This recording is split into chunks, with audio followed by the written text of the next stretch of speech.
ಎಲ್ಲ ವಿದ್ಯಾರ್ಥಿಗಳಿಗೆ ನಮಸ್ಕಾರ. ಇಂದು ನಾವು ಲಕ್ಷ್ಮೀ ಸ್ಪರ್ಧಾ ಅಕಾಡೆಮಿ ಅವರ ವತಿಯಿಂದ ಅಥವಾ ನಾವಿರ್ತಕ್ಕಂಥ SDA ಕ್ವಶನ್ ಸಾಲ್ವ್ ಇರ್ತಕ್ಕಂಥ ಕ್ವಶನ್ ಬ್ಯಾಂಕ್ ಇರ್ಬೋದು. ಯಾವುದೇ ಒಂದು ಕ್ವಶನ್ ಅಥವಾ ಉದಾಹರಣೆ ನೋಡಿದಾಗ SDA ಆಗಿರ್ಬೋದು, FD ಆಗಿರ್ಬೋದು ಅಥವಾ PS ಆಗಿರ್ಬೋದು, ಯಾವುದೇ ಒಂದು ಎಕ್ಸಾಮ್ ಇರ್ತಕ್ಕಂಥ ಹಿಂದಿರ್ತಕ್ಕಂಥ ಕ್ವಶನ್ಗಳು ನಾವು ಅನಲೈಸ್ ಮಾಡ್ಕೊಂತ ಹೋದಾಗ ನಮಗೆ ಆಲ್ಮೋಸ್ಟ್ ಆಲ್ ಏನೈತೆ ಅಂದ್ರೆ ಈಗ ಮುಂದೆ ಯಾವ ರೀತಿ ಎಕ್ಸಾಮ್ ಇರ್ತಕ್ಕಂಥ ಕ್ವಶನ್ ಯಾವ ರೀತಿ ಫ್ರೇಮ್ ಆಗ್ತಾವ ನಮ್ಗೆ ಏನೈತೆ ಸ್ವಲ್ಪ ಐಡಿಯಾ ಬರ್ತದೆ. ಅದಕ್ಕೆ ಹಿಂದಿನ ಕ್ವಶನ್ ಏನಂತ ಪ್ರತಿಯೊಂದು ನಾವು ಏನಂತಂದ್ರೆ ಈಗ ಅನಲೈಸ್ ಮಾಡ್ಕೋಬೇಕು ಅಥವಾ ಸಾಲ್ವ್ ಮಾಡ್ಕೋಬೇಕು, ಅವಾಗ ಆನ್ಸರ್ ನೋಡ್ಕೋಬೇಕು. ಅವಾಗ ಏನಂತಂದ್ರೆ ನಮಗೆ ಒಂದು ಐಡಿಯಾ ಬರ್ತದೆ. ಬರೀ ಇದು ಕ್ವಶನ್ SDA FD ಎಲ್ಲ ಕ್ವಶನ್ ಸಾಲ್ವ್ ಬಂದ ಬರೀ ಇರ್ತಕ್ಕಂಥ ಇದಕ್ಕೊಂದೇ ಆಗಲ್ಲ. ಇರ್ತಕ್ಕಂಥ ಎಲ್ಲದಕ್ಕಿರ್ಬೋದು. ಈಗ ಎಕ್ಸಾಂಪಲ್ ಯಾವ್ದು ಇವಾಗ PDO ಇರ್ಬೋದು, ಅಥವಾ ಯಾವ್ದು ಇವಾಗ ವಿಲೇಜ್ ಅಕೌಂಟೆಂಟ್ ಇರ್ಬೋದು, ಅಥವಾ ಇರ್ತಕ್ಕಂಥ ಯಾವ್ದು BMTC ಇರ್ಬೋದು. ಎಲ್ಲಾ ಎಕ್ಸಾಮ್ಗಳಿಗೆ ಬೇಕಾಗ್ತಕ್ಕಂಥದ್ದು ಯಾವ್ದಪ್ಪ ಅಂದ್ರೆ ಈ ಎಕ್ಸಾಂಪಲ್ ಅಂತಂದ್ರೆ ಭಾರತ ಸಂವಿಧಾನ ಬಗ್ಗೆ ಇರ್ತಕ್ಕಂಥ ಕೆಲವೊಂದು ಕೇವಲ 10 ಕ್ವಶನ್ ಮಾತ್ರ ಮೇಲೆ ಏನಂತಂದ್ರೆ ಅನಲೈಸ್ ಮಾಡಕ್ ಹಚ್ಚಿನಿ. ಅದಿರ್ತಕ್ಕಂಥ ವಿವರಣೆ ಮೂಲಕ ಬರೀ ಏನಂತಂದ್ರೆ ಕ್ವಶನ್ ಆನ್ಸರ್ ಮಾಡಕ್ ಹಚ್ಚಿಲ್ಲ.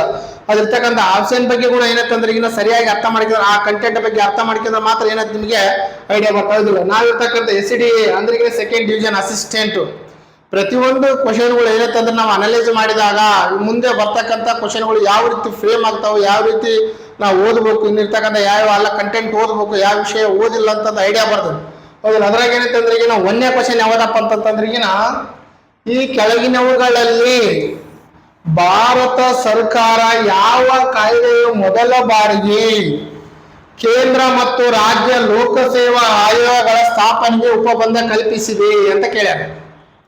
ಅಂದ್ರೆ ಉದಾಹರಣೆ ನಾವು ನೋಡಿ, ಭಾರತ ಸರ್ಕಾರ ಯಾವ ಕಾಯ್ದೆಯು ಕೇಂದ್ರ ಮತ್ತು ರಾಜ್ಯ ಲೋಕಸೇವಾ ಆಯೋಗ ಸ್ಥಾಪನೆ ಮಾಡಕ ಯಾವ ಕಾಯ್ದೆ ಮೂಲಕ ರಚನೆ ಮಾಡಲಾಗಿದೆ ಅಂತ ಕೇಳ್ಯಾರ. ಅದಾಗ ಭಾರತ ಸರ್ಕಾರ ಅಧಿನಿಯಮ ಕಾಯ್ದೆ, ಆಮೇಲೆ ಸ್ವಾತಂತ್ರ್ಯ ಭಾರತ ಸಂವಿಧಾನ, ಆಮೇಲೆ ಭಾರತ ಸರ್ಕಾರ ಅಧಿನಿಯಮ 1919, ಆಮೇಲೆ ಲೀ ಕಮಿಷನ್ ಅವರಂತ ಹೇಳ್ಬೋದು. ಹೌದಿಲ್ಲ. ನಾವು ಉದಾಹರಣೆ ನೋಡಿ ಯಾವ ಕ್ವಶನ್ ಅಪ್ಪ ಅಂದ್ರಿಗಿನ ನಮ್ಮ ಭಾರತ ಸಂವಿಧಾನ ರಚನೆ ಆಗಿದ್ದು ಟೋಟಲ್ ಒಂದು 70% ಏನೈತೆ ಅಂದ್ರೆ ಭಾರತ ಸರ್ಕಾರ 1935 ಕಾಯ್ದೆ ಮೂಲಕ ಅದರಲ್ಲಿ ಏನೈತೆ ಆನ್ಸರ್ ಇರ್ಬೋದು. ಬಟ್ ಏನಂತಂದ್ರೆ ಸ್ವಾತಂತ್ರ್ಯ ಭಾರತ ಇದು ಆಂಗ್ಲ ರಾಜ್ಯ ಮತ್ತು ಲೋಕಸೇವಾ ಆಯೋಗ. ಸ್ವಾತಂತ್ರ್ಯ ಭಾರತದ ಇರ್ತಕ್ಕಂಥ ಸಂವಿಧಾನ, ನಮ್ಮ ಸಂವಿಧಾನ ಯಾವಾಗ ಜಾರಿಗೆ ಬಂತು, ನಮ್ಮ ಸಂವಿಧಾನ ಯಾವಾಗ ಅಂಗೀಕೃತವಾಗಿದೆ, ಸಂವಿಧಾನದ ಎಷ್ಟು ಇರ್ತಕ್ಕಂಥ ರಚನಾ ಸಮಿತಿ ಸದಸ್ಯರಿದ್ರು ಅದ್ರ ಬಗ್ಗೆ ಏನೈತೆ ಅಂದ್ರೆ ಐಡಿಯಾ ಬರ್ತಾ ಇದಿಲ್ಲ. ಆಮೇಲೆ ಭಾರತ ಯಾವಾಗ ಇರ್ತಕ್ಕಂಥ ಸಂವಿಧಾನ ಬಂದಿತ್ತಪ್ಪ ಅಂದ್ರೆ 1949 ನವೆಂಬರ್ 26 ಇವಾಗ ಸಂವಿಧಾನವನ್ನು ಅಂಗೀಕರಿಸಲಾಗಿದೆ. ಸಂವಿಧಾನ ಜಾರಿ ಬಂದಿದ್ದು 1950 ಜನವರಿ 26 ಅಥವಾ ಅದಕ್ಕೇನಂತಂದ್ರೆ ಗಣರಾಜ್ಯ ಅಂತ ಕರಿತೀವಿ ಭಾರತ. ಇವಾಗ ಗಣರಾಜ್ಯ ಅಂದ್ರೆ ರಾಷ್ಟ್ರದ ಮುಖ್ಯಸ್ಥರು ಏನಂತ ಚುನಾವಣೆಗಳ ಮೂಲಕ ಎಲೆಕ್ಟೆಡ್ ಅಥವಾ ಚುನಾವಣೆ ಆಗ್ತಿದ್ರು, ಅದಕ್ಕೆ ನಾವೇನಂತೀವಿ ಇವಾಗ ಗಣರಾಜ್ಯ ಅಂತ ಕರಿತೀವಿ. ಹೌದಿಲ್ಲ. ಆಮೇಲೆ ನಮ್ಗೆ ಯಾವ್ದಪ್ಪ ಅಂದ್ರೆ ಇದಂತ ಆನ್ಸರ್ ಆಂಗ್ಲ. ಆಮೇಲೆ ಭಾರತ ಸರ್ಕಾರ ಅಧಿನಿಯಮ 1919 ಕಾಯ್ದೆ, ಇದು ಕೂಡ 1919 ಕಾಯ್ದೆಯಲ್ಲಿ ನಮ್ಮಿರ್ತಕ್ಕಂಥ ಕೆಲವೊಂದು ವಿಷಯಗಳು ಬಹಳ ಇಂಪಾರ್ಟೆಂಟ್ ಇಲ್ಲ. ಅವಾಗ ಲೀ ಕಮಿಷನ್ ಅಂತಂದ್ರೆ 1923 ರಚನೆ ಆಗಿದೆ. 1923 ರಚನೆ ಆಗಿದೆ. ಅದಿರ್ತಕ್ಕಂಥ ನಮ್ಮ ಭಾರತೀಯರಲ್ಲಿ ಉನ್ನತ ಹುದ್ದೆಗಳಲ್ಲಿ ಶೇಕಡವಾರು ಭಾರತೀಯರಿಗೆ 25% ಮೀಸಲಾತಿ ಅವಕಾಶ ಮಾಡಿಕೊಡ್ಬೇಕಂತ ಶಿಫಾರಸು ಮಾಡಿದ ಕಮಿಷನ್ ಯಾವ್ದಪ್ಪ ಅಂದ್ರೆ ಲೀ ಕಮಿಷನ್ ಅಂತ ಹೇಳ್ಕೊತೀವಿ. ಅಂದ್ರೆ ಭಾರತದ ನಮ್ಮ ಭಾರತೀಯರಿರ್ತಕ್ಕಂಥ ಉನ್ನತ ಹುದ್ದೆಗಳಿಗೆ ನೇಮಕವಾಗುವ ಸಂದರ್ಭದಲ್ಲಿ ಭಾರತೀಯರಿಗೆ 25% ಅಂದ್ರೆ 25% ಮೀಸಲಾತಿಯನ್ನು ಕೊಡಬೇಕೆಂದು ಒಂದು ಶಿಫಾರಸು ಮಾಡಿದಂತ ಸಮಿತಿ ಯಾವ್ದಪ್ಪ ಅಂದ್ರೆ ಲೀ ಕಮಿಷನ್ ಅಂತ ಹೇಳ್ಬೋದು. ಹೌದಿಲ್ಲ. ಇವೇನಂತಂದ್ರೆ ಇದು ಕೂಡ ಭಾರತ ಸರ್ಕಾರ ಅಧಿನಿಯಮ ಅಲ್ಲ. ಆನ್ಸರ್ ಯಾವ್ದಪ್ಪ ಅಂದ್ರೆ ಟೋಟಲ್ ನಮ್ಮ ಭಾರತ ಸಂವಿಧಾನ ರಚನೆ ಆಗಿ ಯಾವ ಕಾಯ್ದೆ ಮೂಲಕ ಅಂದ್ರೆ 70 ಅಥವಾ 70% ಅಂತಂದ್ರೆ ಭಾರತ ಸರ್ಕಾರ ಅಧಿನಿಯಮ 1935 ಕಾಯ್ದೆ. ಉಳಿಕೆಂತ ಬೇರೆ ಬೇರೆ ಇರ್ತಕ್ಕಂಥ ಬೇರೆ ಬೇರೆ ವಿಷಯಗಳು ಬೇರೆ ಬೇರೆ ದೇಶಗಳಿಂದ ಆಯ್ದುಕೊಂಡ ವಿಷಯಗಳನ್ನ ನಾವೇನ್ ಮಾಡಿ ಇವಾಗ ಆಯ್ದುಕೊಂಡೆ ಅಂತ ಹೇಳ್ಬೋದು. ಹೌದಿಲ್ಲ. ಇದಕ್ಕಂತ ಪ್ರಮುಖವಾಗಿ ಏನಂತಂದ್ರೆ ಇವಾಗ ಆನ್ಸರ್ ಯಾವ್ದಪ್ಪ ಅಂದ್ರೆ ಒಂದನೇದು ಅಂತ ಹೇಳ್ಬೋದು. ಯಾವುದು ಭಾರತ ಸರ್ಕಾರದ ಅಧಿನಿಯಮ.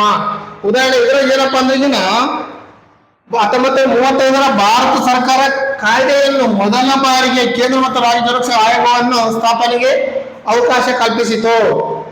ಇನ್ನೊಂದು ಈ ಕಾಯ್ದೆಯನ್ನು ಸಂವಿಧಾನದ ನೀಲಿ ನಕ್ಷೆ ಎಂದು ಅಥವಾ blueprint of the Indian constitution ಎಂದು ಯಾರು ಕರೆದಿದ್ದಾರೆ ಅಂತ ಕೇಳಿದ್ರು. ಯಾರು ಇವಾಗ? Doctor B R Ambedkar. ಯಾರು ಇವಾಗ? Doctor B R Ambedkar. Doctor B R Ambedkar ಅವರು ಪ್ರಮುಖವಾಗಿ ನಮ್ಮ ಭಾರತ ಸಂವಿಧಾನದ ಶಿಲ್ಪಿ ಅಂತ ಕರೀತಾರ. ಭಾರತ ಸಂವಿಧಾನ ಕರಡು ಸಮಿತಿಯ ಅಧ್ಯಕ್ಷರು ಮತ್ತು ಸಂವಿಧಾನವನ್ನು ರಚನೆ ಮಾಡಕ್ಕೆ ಮೇನ್ ಕಾರಣೀಭೂತರಾದಂತ ಡಾಕ್ಟರ್ ಬಿ ಆರ್ ಅಂಬೇಡ್ಕರ್. ನಾವೆಲ್ಲರೂ ಒಳ್ಳೆದಾಗಿ ನಡಿಬೇಕಂದ್ರೆ main doctor B R Ambedkar ಏನಂತಂದ್ರಿಗಿನ ಅವರೇ ಪ್ರಮುಖವಾದ ವ್ಯಕ್ತಿ ಅಂತ ಹೇಳ್ಬೋದು. ಯಾರು ಇವಾಗ? ಅವ್ರೇನಂತಂದ್ರಿಗಿನ ಈ ಕಾಯ್ದೆಯನ್ನು ಅದು ಟೋಟಲ್ ಇವಾಗ ನಮ್ಮ ಇರ್ತಕ್ಕಂಥ ಸಂವಿಧಾನ ರಚನೆ ಆಗಿದೆ ಯಾವ ಆಧಾರ ಮೇಲೆ ಅಥವಾ ಯಾವ ಕಾಯ್ದೆ ಮೂಲಕಪ್ಪ ಅಂತಂದ್ರಿಗಿನ 1935 ಕಾಯ್ದೆ ಮೂಲಕ ಅಥವಾ ಬ್ಲೂ ಪ್ರಿಂಟ್ ಆಗ್ತವೆ. ಯಾವ್ದು ಇವಾಗ? Blueprint of the Indian constitution ಅಂತ ಯಾರು ಕರೆದಿದ್ದಾರೆ? Doctor B R Ambedkar. ಅದು ಮೇನ್ ಇಂಪಾರ್ಟೆಂಟ್. ಹೌದಿಲ್ಲ? ಸಂವಿಧಾನದ ಕರಡು ಸಮಿತಿ ಅಧ್ಯಕ್ಷ ಯಾರು? Doctor B R Ambedkar. ಸಂವಿಧಾನ ರಚನಾ ಸಮಿತಿ ಅಧ್ಯಕ್ಷ ಯಾರು ಅಂದ್ರೆ ಡಾಕ್ಟರ್ ರಾಜೇಂದ್ರ ಪ್ರಸಾದ್. ಹೌದು, ಯಾರು? ಡಾಕ್ಟರ್ ರಾಜೇಂದ್ರ ಪ್ರಸಾದ್ ಅಂತ ಹೇಳ್ಬೋದು. ಹೌದಿಲ್ಲ? ಈಗ ನೆಕ್ಸ್ಟ್ ಅದಕ್ಕೆ ನಾವು ಹೇಳುತ್ತಂದ್ರೆ ಯಾವುದೇ ಒಂದು ವಾಕ್ಯವನ್ನು ಹೇಳಿದಂತ ಪ್ರಮುಖ ವ್ಯಕ್ತಿಗಳ ಬಗ್ಗೆ ಸ್ವಲ್ಪ ಅಧ್ಯಯನ ಮಾಡಬೇಕಾಗತ್ತೆ. ಹೌದಿಲ್ಲ? ಅದೇ ರೀತಿಯಾಗಿ ನಾವು ಇರ್ತಕ್ಕಂಥ ಡಾಕ್ಟರ್ ಬಿ ಆರ್ ಅಂಬೇಡ್ಕರ್ ಬಗ್ಗೆ ಏನಂತಂದ್ರೆ ಅಧ್ಯಯನ ಮಾಡಿ. ಅದೇ ರೀತಿಯಾಗಿ ಇವಾಗ ನೆಕ್ಸ್ಟ್ ಕ್ವಶನ್ ಇರ್ತಕ್ಕಂಥ 2ನೇ ಕ್ವಶನ್ ನಾವೇನಂತಂದ್ರೆ ಅಧ್ಯಯನ ಮಾಡಿ. ಹೌದಿಲ್ಲ? 2ನೇ ಕ್ವಶನ್ ಅಲ್ಲಿ ಭಾರತ ಸರ್ಕಾರ ಶಾಸ್ತ್ರೀಯ ಭಾಷೆಯ ಸ್ಥಾನಮಾನ ಪಡೆದ ಮೊದಲು ಭಾರತೀಯ ಭಾಷೆ ಯಾವುದು? ಭಾರತ ಸರ್ಕಾರ ಶಾಸ್ತ್ರೀಯ ಭಾಷೆ ಸ್ಥಾನಮಾನ ಪಡೆದ ಭಾರತೀಯ ಮೊದಲು ಭಾಷೆ ಅಂದ್ರೆ ಫಸ್ಟ್ ಲ್ಯಾಂಗ್ವೇಜ್ ಅಂದ್ರೆ ಶಾಸ್ತ್ರೀಯ ಸ್ಥಾನಮಾನ ಅಂದ್ರೆ ಬಂದಿರ್ತಕ್ಕಂಥದ್ದು ಕೇಂದ್ರ ಸರ್ಕಾರದಿಂದ ಕೆಲವೊಂದು ಬಜೆಟ್ ಮತ್ತೆ ಕೆಲವೊಂದು ಅಮೌಂಟ್ ಬರ್ತದೆ ಇರ್ತಕ್ಕಂಥ ಭಾಷೆಗಳು ಆಗ ಅಭಿವೃದ್ಧಿ ಮಾಡೋ ಸಲುವಾಗಿ ಅದರಿಂದ ಅಭಿವೃದ್ಧಿ ಮಾಡಕ್ಕಿರ್ತಕ್ಕಂಥ ಏನಂತಂದ್ರೆ ಪ್ರಮುಖವಾಗಿರ್ತಕ್ಕಂಥದ್ದು ಯಾವುದಪ್ಪ ಅಂದ್ರಿಗಿನ ಇವಾಗ ಅಂದ್ರೆ ಪ್ರಥಮವಾಗಿ ಯಾವಾಗ ಬಂದಿದೆ ಅಂತ ಕೇಳ. ಅದು ಯಾವ ಭಾಷೆ ಅಂತ ಕೇಳ?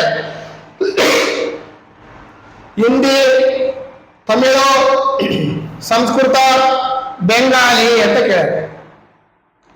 ಆನ್ಸರ್ ಯಾವುದೇ ಒಂದು ಯಾವ ಕ್ವಶನ್ ಅಲ್ಲ ಅಂತ ವಿಚಾರ ಮಾಡಬೇಕಾಗುತ್ತೆ. ಯಾವ ಕ್ವಶನ್ ರಿಮೂವ್ ಆಗುತ್ತೋ ಅದು ಮೇನ್ ಇಂಪಾರ್ಟೆಂಟ್. ಅದು ಯಾವ ಕ್ವಶನ್ ಅಲ್ಲ ಅಂತ ವಿಚಾರ ಮಾಡಿದಾಗ ಈಗ ಹಿಂದೆ ಆಗ ಸಾಧ್ಯನೇ ಇಲ್ಲ.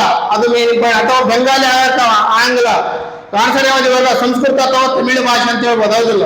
ಇಲ್ಲ ಇರ್ತಕ್ಕಂಥ ತಮಿಳು ಅಥವಾ ಸಂಸ್ಕೃತದಲ್ಲಿ ಸಂಸ್ಕೃತ ಆಂಗ್ಲ. ಆನ್ಸರ್ ಯಾವ್ದಪ್ಪ ಅಂದ್ರಿಗಿನ ತಮಿಳು. ಇವಾಗ ಇರ್ತಕ್ಕಂಥ ತಮಿಳು ಏನಪ್ಪ ಅಂದ್ರಿಗಿನ ಭಾರತ ಸರ್ಕಾರದಲ್ಲಿ ಪ್ರಥಮ ಶಾಸ್ತ್ರೀಯ ಸ್ಥಾನಮಾನ ಪಡೆದಂತಹ ಲ್ಯಾಂಗ್ವೇಜ್ ಅಥವಾ ಭಾಷೆ ಯಾವುದು ಅಂತಂದ್ರಿಗಿನ ಅದು ಇವಾಗ ತಮಿಳು ಅಂತ ಹೇಳ್ಬೋದು. ಹೌದಾ? ತಮಿಳು ಟೋಟಲ್ ಇವಾಗ ನಮ್ಮ ಭಾರತ ಸಂವಿಧಾನದಲ್ಲಿ 8ನೇ ಅನುಸೂಚಿಯಲ್ಲಿ 22 ಭಾಷೆಗಳಿವೆ. 8ನೇ ಅನುಸೂಚಿಯಲ್ಲಿ ಎಷ್ಟು? ಇವಾಗ 22 ಭಾಷೆಗಳಿವೆ. ಅದರಲ್ಲಿ ಮೊದಲೇ ಅಂತಂದ್ರೆ ಹಂತ ಹಂತವಾಗಿ ಅಲ್ಲ ಸಂವಿಧಾನ ರಚನೆ ಆದಾಗ ಬರೀ 14 ಭಾಷೆಗಳಿದ್ವು. ಆಮೇಲೆ ಮತ್ತೆ 4 ಭಾಷೆಗಳಾದವು. ಆಮೇಲೆ ಹಂಗೆ 4 ಭಾಷೆ ಹಿಂಗೆ ಏನೇನು ಡಿಗ್ರೀಸ್ ಆಗಿ ಟೋಟಲ್ ಇವಾಗ ನಮ್ಮ ಸಂವಿಧಾನದ 8ನೇ ಅಥವಾ ಇರ್ತಕ್ಕಂಥ ಭಾಷೆಗಳ ಸಂಖ್ಯೆ ಎಷ್ಟು ಅಂದ್ರಿಗಿನ 22 ಇದಾವೆ. ಅದರಲ್ಲಿ ಏನಂತಂದ್ರಿಗಿನ ಅದು ಮುಖ್ಯವಾಗಿ ಅಂತ ಹೇಳ್ಬೋದು. ಒಟ್ಟು ಶಾಸ್ತ್ರೀಯ ಭಾಷೆಗಳು ಎಷ್ಟಪ್ಪ? ಒಟ್ಟು ಶಾಸ್ತ್ರೀಯ ಸ್ಥಾನಮಾನ ಪಡೆದಂತ ಭಾಷೆಗಳು ಎಷ್ಟಪ್ಪ ಅಂದ್ರಿಗಿನ ಅವು 6 ಭಾಷೆಗಳು ಅಂತ ಹೇಳ್ಬೋದು. ಅದು ನಮ್ಮದೊಂದಿದೆ. ಕನ್ನಡ 2008ರಲ್ಲಿ ತೆಲುಗು ಮತ್ತು ಕನ್ನಡಕ್ಕೆ 2 ಶಾಸ್ತ್ರೀಯ 2 ಭಾಷೆಗೆ 2 ಇರ್ತಕ್ಕಂಥ ಭಾಷೆಗಳಿಗೆ ಒಂದೇ ಟೈಮ್ ಏನಂತಂದ್ರಿಗಿನ ಶಾಸ್ತ್ರೀಯ ಸ್ಥಾನಮಾನ ನೀಡಿದಂತ ಭಾಷೆಗಳು ಯಾವಪ್ಪ ಅಂದ್ರಿಗಿನ ತೆಲುಗು ಮತ್ತೆ ಇನ್ನೊಂದು ಯಾವ್ದಪ್ಪ ಅಂದ್ರಿಗಿನ ಕನ್ನಡ ಅಂತ ಹೇಳ್ಬೋದು. ಹೌದು. ನೆಕ್ಸ್ಟ್ ಇವಾಗ 2008ರಲ್ಲಿ ನೆಕ್ಸ್ಟ್ ಇವಾಗ ನಮ್ಮ ಸಂವಿಧಾನದ 8ನೇ ಅನುಸೂಚಿಯ ಭಾಷೆಗಳ ಕುರಿತು ಮಾಹಿತಿ ನೀಡುತ್ತದೆ. ನೀವು ಕೇಳ್ತೇವೆ ಭಾರತ ಏನಂತಂದ್ರಿಗಿನ ಸಂವಿಧಾನದ ಕುರಿತು ಯಾವ ಅನುಸೂಚಿಯಲ್ಲಿ ಅಥವಾ ಏನಂತಂದ್ರೆ ಈಗಿನ ಮಾಹಿತಿ ಇರುತ್ತದೆ ಅಥವಾ ಇನ್ಫಾರ್ಮೇಶನ್ ಇರ್ತದೆ ಅಂದ್ರೆ 8ನೇ ಅನುಸೂಚಿಯಲ್ಲಿ. ಆ 8ನೇ ಅನುಸೂಚಿಯಲ್ಲಿ ಟೋಟಲ್ ಎಷ್ಟು ಭಾಷೆಗಳಿವೆ? ಇವಾಗ 22 ಭಾಷೆಗಳಿವೆ. ಎಷ್ಟಾಗಿವೆ? 22 ಭಾಷೆಗಳಿವೆ. ಅದು ಇವಾಗ ಭಾರತ ಸರ್ಕಾರದಿಂದ ಶಾಸ್ತ್ರೀಯ ಸ್ಥಾನಮಾನ ಪಡೆದಂತಹ ಮೊದಲು ಭಾರತೀಯ ಭಾಷೆ ಯಾವಪ್ಪ ಅಂದ್ರಿಗಿನ ತಮಿಳು. ಇದು ಮೇನ್ ಇಂಪಾರ್ಟೆಂಟ್. ಹೌದಿಲ್ಲ? ಒಟ್ಟು ನಮ್ಮ ಭಾರತೀಯ ಇರ್ತಕ್ಕಂಥ ಶಾಸ್ತ್ರೀಯ ಸ್ಥಾನಮಾನ ಪಡೆದಂತ ಭಾಷೆಗಳು ಎಷ್ಟಪ್ಪ ಅಂದ್ರೆ ಸಂವಿಧಾನ ರಚನೆಗೆ ಆದಾಗ ಕೇವಲ 14 ಭಾಷೆಗಳಿದ್ದವು. ಎಷ್ಟು? ನೀವು ಇರ್ತಕ್ಕಂಥ ಹಿಂದೆ ಯಾವುದೋ ಒಂದು ಅಲ್ಲ 500 ರೂಪೀಸ್ ಆಗಿರ್ಬೋದು, 20 ರೂಪೀಸ್ ಇರ್ಬೋದು, ಇರ್ತಕ್ಕಂಥ ನೋಟಿನ ಮೇಲೆ ಅದು ಇರ್ತಕ್ಕಂಥ ಭಾಷೆಗಳಿವೆ ನೋಡ್ರಿ ನೀವು. ಫಸ್ಟ್ ಸಂವಿಧಾನ ಬಂದ ಕೇವಲ 14 ಭಾಷೆಗಳಿವೆ. ಹೌದಲ್ಲ? ಅದು ಮೇನ್ ಇಂಪಾರ್ಟೆಂಟ್. ಸಂವಿಧಾನ ರಚನೆ ಆದಾಗಿದ್ದಂತ ಭಾಷೆಗಳ ಸಂಖ್ಯೆ ಎಷ್ಟು ಅಂದ್ರೆ 14 ಇವೆ. ಹೌದಿಲ್ಲ? ಅದು ಭಾಷೆಗಳಿದ್ದಾವ ಅಂತ ಹೇಳ್ಬೋದು. ಮುಖ್ಯವಾಗಿ ಅದರ ಮೇಲೆ ಭಾರತದಲ್ಲಿ ಒಟ್ಟು 6 ಭಾಷೆಗಳಿಗೆ ಎಷ್ಟು? ಇವಾಗ ಭಾರತದಲ್ಲಿ ಒಟ್ಟು 6 ಭಾಷೆಗಳಿಗೆ ಏನಂತಂದ್ರೆ 6 ಭಾಷೆಗಳಿಗೆ 6 ಭಾಷೆಗಳಿಗೆ ಶಾಸ್ತ್ರೀಯ ಸ್ಥಾನಮಾನವನ್ನು ನೀಡಲಾಗಿದೆ. ಅದರಲ್ಲಿ ಪ್ರಮುಖವಾಗಿ 2008ರಲ್ಲಿ ತೆಲುಗು ಮತ್ತೆ ಕನ್ನಡ ಭಾಷೆಗಳಿಗೆ ನೀಡಲಾಗಿದೆ. ಅದು ಮೇನ್ ಪಾಯಿಂಟ್. ಅದು ನಮ್ಮ ಕನ್ನಡ ಅಥವಾ ಇರ್ತಕ್ಕಂಥ ತೆಲುಗಲ್ಲಿ ಎಷ್ಟರಲ್ಲಿ 2008ರಲ್ಲಿ ಇನ್ನು ಕ್ವಶನ್ ಕೇಳ್ಬೋದು. 2008ರಲ್ಲಿ ಶಾಸ್ತ್ರೀಯ ಭಾಷೆ ಅಂದ್ರೆ ಶಾಸ್ತ್ರೀಯ ಸ್ಥಾನಮಾನ ನೀಡಿದಂತ ಭಾಷೆಗಳು ಕೆಳಗಿನಗಳಲ್ಲಿ ಯಾವುದು ಅಂತ ಕೇಳ್ಬೋದು.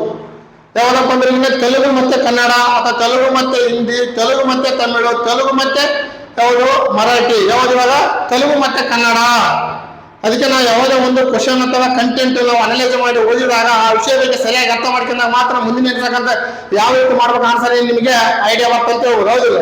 ನೆಕ್ಸ್ಟ್ ಕ್ವಶನ್ ಇವಾಗ ಇದು ಬಹಳ ಇಂಪಾರ್ಟೆಂಟ್. ಯಾವ್ದಪ್ಪ ಅಂದ್ರೆ ಈಗ 3ನೇ ಕ್ವಶನ್ SDಯಲ್ಲಿ ನೆಕ್ಸ್ಟ್ ಇರ್ತಕ್ಕಂಥ ಒಂದೊಂದು ವಿಡಿಯೋ ಏನಂತಂದ್ರೆ ಕೇವಲ 10 ಕ್ವಶನ್ ಮಾತ್ರ ನಾವು ಅಪ್ಡೇಟ್ ಮಾಡಿಬಿಡ್ತೀವಿ. ವಿಡಿಯೋ 1ನೇದು ಇದು. ನೆಕ್ಸ್ಟ್ ಇವಾಗ ವಿಡಿಯೋ 2, ವಿಡಿಯೋ 3, ವಿಡಿಯೋ 4 ಇರ್ತಕ್ಕಂಥ ಒಂದೇ ಇರ್ತಕ್ಕಂಥ SDA ಕ್ವಶನ್ ಬೇಕು. ಎಲ್ಲ ನಾವು ಹಂಗೆ ಒಂದೊಂದೇನಂತ ಬಿಡಿಸಂತ ಹೋಗ್ತೀವಿ ಅಥವಾ ಫಾಲೋ ಮಾಡ್ಕೊಂತ ಹೋಗ್ತಿರ್ತೀವಿ ನಾವು. ಅದಕ್ಕೆ ನಾವು ಏನಂತಂದ್ರೆ ಸರಿಯಾಗಿ ಏನಂತಂದ್ರೆ ಈಗ ನಮ್ಮ ಇರ್ತಕ್ಕಂಥ ಯಾವುದೇ ಒಂದು ವಿಡಿಯೋ ಬಿಟ್ಟಾಗ ಆ ಹಿಂದಿನ ಇರ್ತಕ್ಕಂಥ ವಿಡಿಯೋ ಅದ್ರ ಮೇಲೆ ಇರ್ತಕ್ಕಂಥ ಲಿಂಕ್ ಆಗಿರ್ತವೆ. ಸ್ವಲ್ಪ ಮೇಲಿಂದ ಅಬ್ಸರ್ವೇಷನ್ ಮಾಡ್ಬೇಕು ನೀವು. ಆ ಲಿಂಕ್ ಮೇಲೆ ಕ್ಲಿಕ್ ಮಾಡಿ ಇರ್ತಕ್ಕಂಥ ಎಲ್ಲ ವಿಡಿಯೋಗಳು ಬರ್ತಾವೆ. ಭಾರತ ಸಂವಿಧಾನದಲ್ಲಿ ಎಷ್ಟು ಮೂಲಭೂತ ಕರ್ತವ್ಯಗಳನ್ನು ನೀಡಲಾಗಿದೆ? ಭಾರತ ಸಂವಿಧಾನದಲ್ಲಿ ಮೂಲಭೂತ ಕರ್ತವ್ಯಗಳು ಅಥವಾ ಮೂಲಭೂತ ಲಾಟ್ ಆಫ್ ಡಿಫರೆಂಟ್ ಹೌದಿಲ್ಲ. ಮೂಲಭೂತ ಕರ್ತವ್ಯಗಳು ಮಾಡಬಹುದು, ಇಲ್ಕಂದ್ರೆ ಇಲ್ಲ. ಬಟ್ ಮೂಲಭೂತ ಕಂಪಲ್ಸರಿ ಏನಿತ್ತಂದ್ರೆ ಈಗ ಮಾಡಬೇಕಾಗ್ತದಿಲ್ಲ. ನಾವು ಉದಾಹರಣೆ ನಾವು ನೋಡಿದಾಗ ನಾವು ಟೋಟಲ್ ಭಾರತ ಸಂವಿಧಾನ ಎಷ್ಟು ಮೂಲಭೂತ ಕರ್ತವ್ಯಗಳನ್ನು ನೀಡಲಾಗಿದೆ ಯಾವಾಗ? ಪ್ರಸ್ತುತ ಈಗ. ಹೌದು, ಎಷ್ಟಪ್ಪ ಅಂದ್ರೆ ಇನ್ನು 10 ಮೂಲಭೂತ ಹಕ್ಕುಗಳು ಎಲ್ಲರೂ 10 ಹಾಕಿಬಿಡ್ತಾರ. ಫಸ್ಟ್ 10 ಅಂತ 10, ಆಮೇಲೆ 12, ಆಮೇಲೆ 11, ಆಮೇಲೆ 16. ಈಗ ಭಾರತ ಸಂವಿಧಾನ ರಚನೆಯಾದಾಗ ಮೂಲಭೂತ ಕರ್ತವ್ಯಗಳು ಕೇವಲ 10 ಇದ್ವು. ಈಗ ಪ್ರಸ್ತುತ ನಮ್ಮ ಭಾರತ ಸಂವಿಧಾನದಲ್ಲಿ ಒಟ್ಟು ಮೂಲಭೂತ ಕರ್ತವ್ಯಗಳು ಎಷ್ಟರಪ್ಪ ಅಂದ್ರೆ ಈಗ 11 ಇದೆ. ಅದು ಒಂದು ಮೇಲೆ ಯಾವದಪ್ಪ? 11ನೇದು ಯಾವುದು? 11 ಯಾವ್ದಂತಂದ್ರೆ ಈಗ 21A ವಿಧಿಯ ಪ್ರಕಾರ 6ರಿಂದ 14 ವರ್ಷದ ಒಳಗಿನ ಮಕ್ಕಳಿಗೆ ಉಚಿತ ಮತ್ತು ಕಡ್ಡಾಯ ಶಿಕ್ಷಣ ಕೊಡುವುದು ಅದೊಂದು ಕರ್ತವ್ಯವಾಗಿದೆ. ಯಾವಾಗಂದ್ರೆ ಈಗ 2002ರಲ್ಲಿ 86ನೇ ತಿದ್ದುಪಡಿಗಳ ಮೂಲಕ ನಿಮ್ಗೆ ಕೇಳ್ತಾರೆ 86ನೇ ತಿದ್ದುಪಡಿ ಮೂಲಕ ಯಾವ ವಿಷಯಕ್ಕೆ ಸಂಬಂಧಪಟ್ಟಿದೆ ಅಂದ್ರೆ 6ರಿಂದ 14 ವರ್ಷದ ಒಳಗಿನ ಮಕ್ಕಳಿಗೆ ಉಚಿತ ಮತ್ತು ಕಡ್ಡಾಯ ಶಿಕ್ಷಣ ಮೂಲಭೂತ ಹಕ್ಕು ಮತ್ತು ಮೂಲಭೂತ ಕರ್ತವ್ಯವಾಗಿದೆ ಅಂತ ಹೇಳ್ಬೋದು. ಎಷ್ಟು ಇವಾಗ ಮೂಲಭೂತ ಹಕ್ಕು ಮತ್ತೆ ಮೂಲಭೂತ ಕರ್ತವ್ಯಗುಣ ಆಗಿದೆ, 2 ಆಗಿದೆ. ಯಾವ್ದು ಇವಾಗ ಎಷ್ಟೇ ತಿದ್ದುಪಡಿ? ಇವಾಗ 86 ತಿದ್ದುಪಡಿ ಯಾವ ವರ್ಷದಲ್ಲಿ? ಇವಾಗ 2002ರಲ್ಲಿ ಆಗಿದೆ. ಹೌದಿಲ್ಲ? ಮೊದಲಿರ್ತಕ್ಕಂಥದ್ದು ಏನಂತಂದ್ರೆ ಬೇರೆ, ಈಗಿರ್ತಕ್ಕಂಥ ಏನಂತಂದ್ರೆ ಈಗಿನ ಇದು ಮೂಲಭೂತ ಮುಖ್ಯವಾಗಿ ನೋಡಿದಾಗ 2002ರಲ್ಲಿ 86ನೇ ತಿದ್ದುಪಡಿ ಮೂಲಕ ಹೌದಿಲ್ಲ ಮತ್ತೊಂದು ಮೂಲಭೂತ ಕಲ್ಸಲ್ಲ. ಅದೇನಂತಂದ್ರೆ ಈಗ 21A ವಿಧಿಯ ಉಚಿತ ಮತ್ತು ಕಡ್ಡಾಯ ಶಿಕ್ಷಣ 6ರಿಂದ 14 ವರ್ಷದ ಒಳಗಿನ ಮಕ್ಕಳಿಗೆ ಹೌದಿಲ್ಲ. ಯಾವುದೇ ಒಂದು ಸರ್ಕಾರ ಶಾಲೆಯಲ್ಲಿ ಓದ್ತಕ್ಕಂಥ ಮಕ್ಕಳಿಗೆ 6ರಿಂದ 14 ವರ್ಷ ಒಳಗಿರ್ತಂತ ಎಲ್ಲ ಉಚಿತವಾಗಿದೆ. ಹೌದಿಲ್ಲ? ಮೊನ್ನೆ ನೋಡಿರ್ಬೇಕು ಉಚಿತವಾಗಿ ಎಲ್ಲ ಅವ್ರಿಗೆ ಮತ್ತೆ ಇರ್ತಕ್ಕಂಥ ಪ್ರೋಟೀನ್ ಅಂಶಗಳು ಊಟವನ್ನ ಕೊಡ್ತಾರೆ ಅವರಿಗೆ. ಈ ಎಕ್ಸಾಂಪಲ್ ಮೊನ್ನೆ ಇರ್ತಕ್ಕಂಥ ಅಜೀಂ ಪ್ರೇಮ್ಜಿ ಹೌದಿಲ್ಲ, ಎಷ್ಟೋ ವ್ಯಕ್ತಿಗಳು ಏನಂತಂದ್ರೆ ಈಗ ಎಷ್ಟೋ ಕೋಟಿ ರೂಪಾಯಿ ಕೊಟ್ಟಿರ್ತಕ್ಕಂಥ ತಮ್ಮ ಇರ್ತಕ್ಕಂಥ ವಿಶ್ವದ ಅತ್ಯಂತ ದುಬಾರಿ ಮದುವೆ ಮಾಡ್ಯಾರ. ಅದಕ್ಕಿಂತ ಇನ್ನೂ ಇರ್ತಕ್ಕಂಥ ಒಳ್ಳೆ ಇರ್ತಕ್ಕಂಥ ಕನ್ನಡಿಗರು ಯಾರು? ಅಜೀಂ ಪ್ರೇಮ್ಜಿ ಅವರು. ತಮ್ಮ ಅಜೀಂ ಪ್ರೇಮ್ಜಿ ಅವರು ಏನ್ ಮಾಡ್ಯಾರ ಅಂತಂದ್ರೆ ಈಗಿನ 1500 ಕೋಟಿ ರೂಪಾಯಿ ಏನಂತಂದ್ರೆ ಈಗಿನ ಸರ್ಕಾರಿ ಶಾಲೆಯ ಮಕ್ಕಳಿಗೆ ಒಂದು ವಾರದಲ್ಲಿ 4 ದಿನಗಳ ಕಾಲ ಏನಂತಂದ್ರೆ ಈಗಿನ ಉಚಿತವಾಗಿ ಮೊಟ್ಟೆ ಅಥವಾ ಏನಂತಂದ್ರೆ ಮೊಟ್ಟೆಯನ್ನು ಏನಂತಂದ್ರೆ ಈಗಿನ ಅದಕ್ಕಿರ್ತಕ್ಕಂಥ ವ್ಯಯ ಮಾಡ್ಯಾರ. ಯಾರು ಇವಾಗ ಒಂದು ವರ್ಷದಲ್ಲಿ? ಯಾರು ಇವಾಗ? ಅಜೀಂ ಪ್ರೇಮ್ಜಿ ಫೌಂಡೇಶನ್. ನಮ್ಮ ಕನ್ನಡದ ಅತ್ಯಂತ ಇರ್ತಕ್ಕಂಥ ಒಂದು ಒಳ್ಳೆಯ ಮನುಷ್ಯ ಅತ್ಯಂತ ಶ್ರೀಮಂತ ವ್ಯಕ್ತಿ ಯಾರು ಇವಾಗ? ಅಜೀಂ ಪ್ರೇಮ್ಜಿ ಅಂತ ಹೇಳ್ಬೋದು. ಹೌದು, ಎಷ್ಟು ಇವಾಗ? 1500 ಕೋಟಿ ರೂಪಾಯಿ. ಇವಾಗ 2 ದಿವಸ ಏನಂತಂದ್ರೆ ಈಗ ಸರ್ಕಾರ ಕೊಡ್ತದೆ ಉಚಿತವಾಗಿ. ಇನ್ನೊಂದು 4 ದಿವಸ ಯಾರು ಕೊಡ್ತಾರೆ? ಇವಾಗ ಅಜೀಂ ಪ್ರೇಮ್ಜಿ ಅವರ ಫೌಂಡೇಶನ್ ಫಂಡ್ ಇಂದ ಅಮೌಂಟ್ ಹೋಗುತ್ತೆ. ಅದು ಮೇನ್ ಇಂಪಾರ್ಟೆಂಟ್. ಮಂದಿ ನಮ್ಮ ಭಾರತ ಎಷ್ಟೆಷ್ಟೋ ಕೋಟೇಶ್ವರ ಅದರ, ಬಟ್ ಇರ್ತಕ್ಕಂಥ ದಾನ ಮಾಡುವ ಮನೋಬಲ ಇರ್ತಕ್ಕಂಥ ಕೇವಲ ಕೆಲವು ಜನಗಳಿಗೆ ಮಾತ್ರ, ಎಲ್ಲ ವ್ಯಕ್ತಿಗಳಿಗೆ ಇರಂಗಿಲ್ಲ. ಅವ್ರ ವ್ಯಕ್ತಿ ಏನಂತಂದ್ರೆ ಇರ್ತಕ್ಕಂಥ ಜನಗಳಲ್ಲಿ ಇರ್ತಕ್ಕಂಥ ಏನಂತಂದ್ರೆ ಅವ್ರು ಶಾಶ್ವತವಾಗಿ ಉಳಿಕಕ್ಕೆ ಸಾಧ್ಯ ಆಗುತ್ತೆ. ನಾವು ಎಷ್ಟು ಗಳಿಸಿದ್ರೆ ಏನ್ ಮಾಡ್ತೀವಿ? ಏನ್ ಮಾಡಕ್ ಆಗಲ್ಲ. ಹೌದಿಲ್ಲ? ನಾವು ಇರ್ತಕ್ಕಂಥ ನಮ್ಮ ಸಾಧನೆ ಇಂಪಾರ್ಟೆಂಟ್ ಆಗುತ್ತೆ. ಹೌದಿಲ್ಲ? ಅದ್ರಾಗ ಅಜೀಂ ಪ್ರೇಮ್ಜಿ ಮೇನ್ ಇಂಪಾರ್ಟೆಂಟ್ ಹೇಳ್ಬೋದು. ಹೌದಿಲ್ಲ? ಇನ್ನ ಒಂದು ಇವಾಗ ಮೂಲಭೂತ ಕರ್ತವ್ಯಗಳು ನಿಮ್ಗೆ ಏನ್ ಕೇಳೋಣ ಅಂದ್ರೆ ಮೂಲಭೂತ ಕರ್ತವ್ಯಗಳು ಯಾವ ಸಂವಿಧಾನದಿಂದ ಎರವಲು ಪಡೆಯಲಾಗಿದೆ, ಯಾವ ಸಂವಿಧಾನ ಅಂತಂದ್ರಿಗಿನ ನಾವು ಉದಾಹರಣೆಯನ್ನು ನೋಡಿದಾಗ ರಷ್ಯಾ ದೇಶದಿಂದ ಎರವಲು ಪಡೆಯಲಾಗಿದೆ. ಯಾವಾಗ ರಷ್ಯಾ ದೇಶದಿಂದ. ಇದು ಮೂಲಭೂತ ಕರ್ತವ್ಯಗಳು ಯಾವ ಭಾಗದಲ್ಲಿ ವಿವರಿಸಲಾಗಿದೆ? 4A ಭಾಗ. ಯಾವುದು 4A ಭಾಗ. ಆಮೇಲೆ ಮತ್ತು ಯಾವ ವಿಧಿಯಲ್ಲಿ ವಿವರಿಸಲಾಗಿದೆ? 51A ವಿಧಿ. ಎಷ್ಟು ಇವಾಗ 51A ವಿಧಿಯಲ್ಲಿ. ಹೌದಿಲ್ಲ. ಮತ್ತೆ ಮೂಲಭೂತ ಕರ್ತವ್ಯಗಳು ಯಾವ ಸಮಿತಿಗಳ ಮೂಲಕ ರಚನೆ ಮಾಡಲಾಗಿದೆ? ಮೂಲಭೂತ ಕರ್ತವ್ಯಗಳು ಯಾವ ಸಮಿತಿಗಳ ಮೂಲಕ ರಚನೆಯಾಗಿದೆ ಅಂತಂದ್ರಿಗಿನ ಸ್ವರ್ಣ ಸಿಂಗ್ ಸಮಿತಿ. ಯಾವ್ದು ಇವಾಗ ಸ್ವರ್ಣ ಸಿಂಗ್ ಸಮಿತಿ. ಇವಾಗ ಸ್ವರ್ಣ ಸಿಂಗ್ ಸಮಿತಿ. ಸ್ವರ್ಣ ಸಿಂಗ್ ಅಂದ್ರೆ ಯಾರು ಗೊತ್ತಿರ್ಬೇಕು ನಿಮ್ಗೆ? ಭಾರತದಲ್ಲಿ ಅತಿ ಹೆಚ್ಚು ಕ್ಯಾಬಿನೆಟ್ ಮಿನಿಸ್ಟರ್ ಆದಂತ ವ್ಯಕ್ತಿ ಯಾರಪ್ಪ ಅಂದ್ರೆ ಸ್ವರ್ಣ ಸಿಂಗ್. ಅವರ ನೇತೃತ್ವದಲ್ಲಿ ಇಂದಿರಾ ಗಾಂಧಿ ಅವರು 1976ರಲ್ಲಿ ನಮ್ಮ ಭಾರತ ದೇಶಕ್ಕೆ ಏನಂತಂದ್ರಿಗಿನ ಮೂಲಭೂತ ಕರ್ತವ್ಯ ಏನಂತಂದ್ರೆ ರಚನೆ ಮಾಡಲು ಆದೇಶಿಸಿದ ವ್ಯಕ್ತಿ ಯಾರಂತಂದ್ರಿಗಿನ ಸ್ವರ್ಣ ಸಿಂಗ್ ಅವರು ಇರ್ತಕ್ಕಂಥ ಟೀಮ್ ಅಂತ ಹೇಳ್ಬೋದು ನಾವು. ಯಾರಿವಾಗ ಇವರು. ನಿಮ್ ಕ್ವಶನ್ ಏನ್ ಫ್ರೇಮ್ ಮಾಡ್ಬೋದು ಅಂತಂದ್ರಿಗಿನ ಮೂಲಭೂತ ಕರ್ತವ್ಯಗಳು ಯಾವ ದೇಶದಿಂದ ಎರವಲು ಪಡೆಯಲಾಗಿದೆ ಅಂದ್ರಿಗಿನ ರಷ್ಯಾ ದೇಶದಿಂದ. ಒಟ್ಟು ಮೂಲಭೂತ ಕರ್ತವ್ಯಗಳು ಯಾವ ಭಾಗದಲ್ಲಿ ವಿವರಿಸಲಾಗಿದೆ ಅಂತಂದ್ರಿಗಿನ 4A ಭಾಗದಲ್ಲಿ. ಮೂಲಭೂತ ಕರ್ತವ್ಯಗಳು ಯಾವ ವಿಧಿಯಲ್ಲಿ ವಿವರಿಸಲಾಗಿದೆ ಅಥವಾ ಯಾವ ವಿಧಿಯಲ್ಲಿ ನಮೂದಿಸಲಾಗಿದೆ ಅಂತಂದ್ರಿಗಿನ 51A ವಿಧಿಯಲ್ಲಿ. ಒಟ್ಟು ಮೂಲಭೂತ ಕರ್ತವ್ಯಗಳು ಯಾವ ಸಮಿತಿಗಳ ಮೂಲಕ ರಚನೆ ಮಾಡಲಾಗಿದೆ ಅಂತಂದ್ರಿಗಿನ ಸ್ವರ್ಣ ಸಿಂಗ್ ಸಮಿತಿ. ಆ ಸ್ವರ್ಣ ಸಿಂಗ್ ಯಾರಪ್ಪ ಅಂದ್ರೆ ನಮ್ಮ ಭಾರತದಲ್ಲಿ ಅತಿ ಹೆಚ್ಚು ಕ್ಯಾಬಿನೆಟ್ ಮಿನಿಸ್ಟರ್ ಆಗಿರ್ತಕ್ಕಂಥ ವ್ಯಕ್ತಿ ಯಾರಂತಂದ್ರಿಗಿನ ಸ್ವರ್ಣ ಸಿಂಗ್ ಇರ್ತಕ್ಕಂಥ ಹೇಳ್ಬೋದು. ಯಾರು ಇವಾಗ ಸ್ವರ್ಣ ಸಿಂಗ್ ಅವರು ಇರ್ತಕ್ಕಂಥ ನಮ್ಮ ಭಾರತೀಯರಲ್ಲಿ ಅತಿ ಹೆಚ್ಚು ಕ್ಯಾಬಿನೆಟ್ ಮಿನಿಸ್ಟರ್ ಆಗಿರ್ತಕ್ಕಂಥ ವ್ಯಕ್ತಿ ಯಾರು ಇವಾಗ ಸ್ವರ್ಣ ಸಿಂಗ್ ಅಂತ ಹೇಳ್ಬೋದು. ಹೌದು. ಈ ಕ್ವಶನ್ ಯಾವ ರೀತಿ ಆದ್ರೆ ಅಂತಂದ್ರಿಗಿನ ಫ್ರೇಮ್ ಮಾಡ್ಬೋದು. ಅದಕ್ಕೇನಂತಂದ್ರೆ ನಾವು ಆ ಕಂಟೆಂಟ್ ಇದೆ ವೆರಿ ಇಂಪಾರ್ಟೆಂಟ್. ನಮ್ಮ ಭಾರತದಲ್ಲಿ ಇವಾಗ ಪ್ರಮುಖ ಎಷ್ಟು ಮೂಲಭೂತ ಮೂಲಭೂತ ಕರ್ತವ್ಯಗಳು ಇದೆ ಅಂತಂದ್ರೆ 11 ಇದೆ. 11 ಯಾವುದು ಅಂತಂದ್ರಿಗಿನ 6ರಿಂದ 14 ವರ್ಷ ಒಳಗಿನ ಮಕ್ಕಳು ಉಚಿತ ಮತ್ತು ಕಡ್ಡಾಯ ಶಿಕ್ಷಣ. ಅದು 21A ವಿಧಿಯ ಪ್ರಕಾರ. ಹೌದಿಲ್ಲ. ನೆಕ್ಸ್ಟ್ ಕ್ವಶನ್ ನಾವು ಹೋಗಂಬ್ರಿ. ಇವಾಗ ಎಷ್ಟೇ ಕ್ವಶನ್ ಯಾವುದು 4ನೇ ಕ್ವಶನ್. ಎಷ್ಟನೇ ಕ್ವಶನ್ ಇವಾಗ 4ನೇ ಕ್ವಶನ್ ನಲ್ಲಿ ಆಸ್ತಿಯ ಹಕ್ಕನ್ನು ಸಂವಿಧಾನದಿಂದ ತೆಗೆದು ಹಾಕಿದ ತಿದ್ದುಪಡಿ ಯಾವುದು ಅಂತ ಕೇಳ್ಯಾರ. ಯಾವುದು ಇವಾಗ ಆಸ್ತಿ ಹಕ್ಕನ್ನು ಸಂವಿಧಾನದಿಂದ ತೆಗೆದು ಹಾಕಿದ ತಿದ್ದುಪಡಿ ಯಾವುದು? ಅದು ಮೇನ್ ಇಂಪಾರ್ಟೆಂಟ್. ಯಾವುದು ಆಸ್ತಿ ಹಕ್ಕನ್ನು ಸಂವಿಧಾನ ತೆಗೆದು ಹಾಕಿದ ತಿದ್ದುಪಡಿ? ನಾವು ಎಕ್ಸಾಂಪಲ್ ನೋಡಿದಾಗ ನಾವು ಯಾವುದೇ ಒಂದು 42ನೇ ತಿದ್ದುಪಡಿ, 44ನೇ ತಿದ್ದುಪಡಿ, 40ನೇ ತಿದ್ದುಪಡಿ, 41ನೇ ತಿದ್ದುಪಡಿ. ಹೌದು. 40 ಮತ್ತೆ 47 ತಿದ್ದುಪಡಿ ಆಲ್ರೆಡಿ ಅಲ್ಲ ಅಂತ ಗೊತ್ತಾಗ್ಬಿಡುತ್ತೆ ನಿಮಗೆ. ಇರ್ತಕ್ಕಂಥ ಎರಡನೇದಾಗಿ ನಾವು ಏನ್ ಮಾಡ್ಬೇಕು ಇವಾಗ ಆನ್ಸರ್ ಹುಡುಕ್ಬೇಕಾಗತ್ತೆ.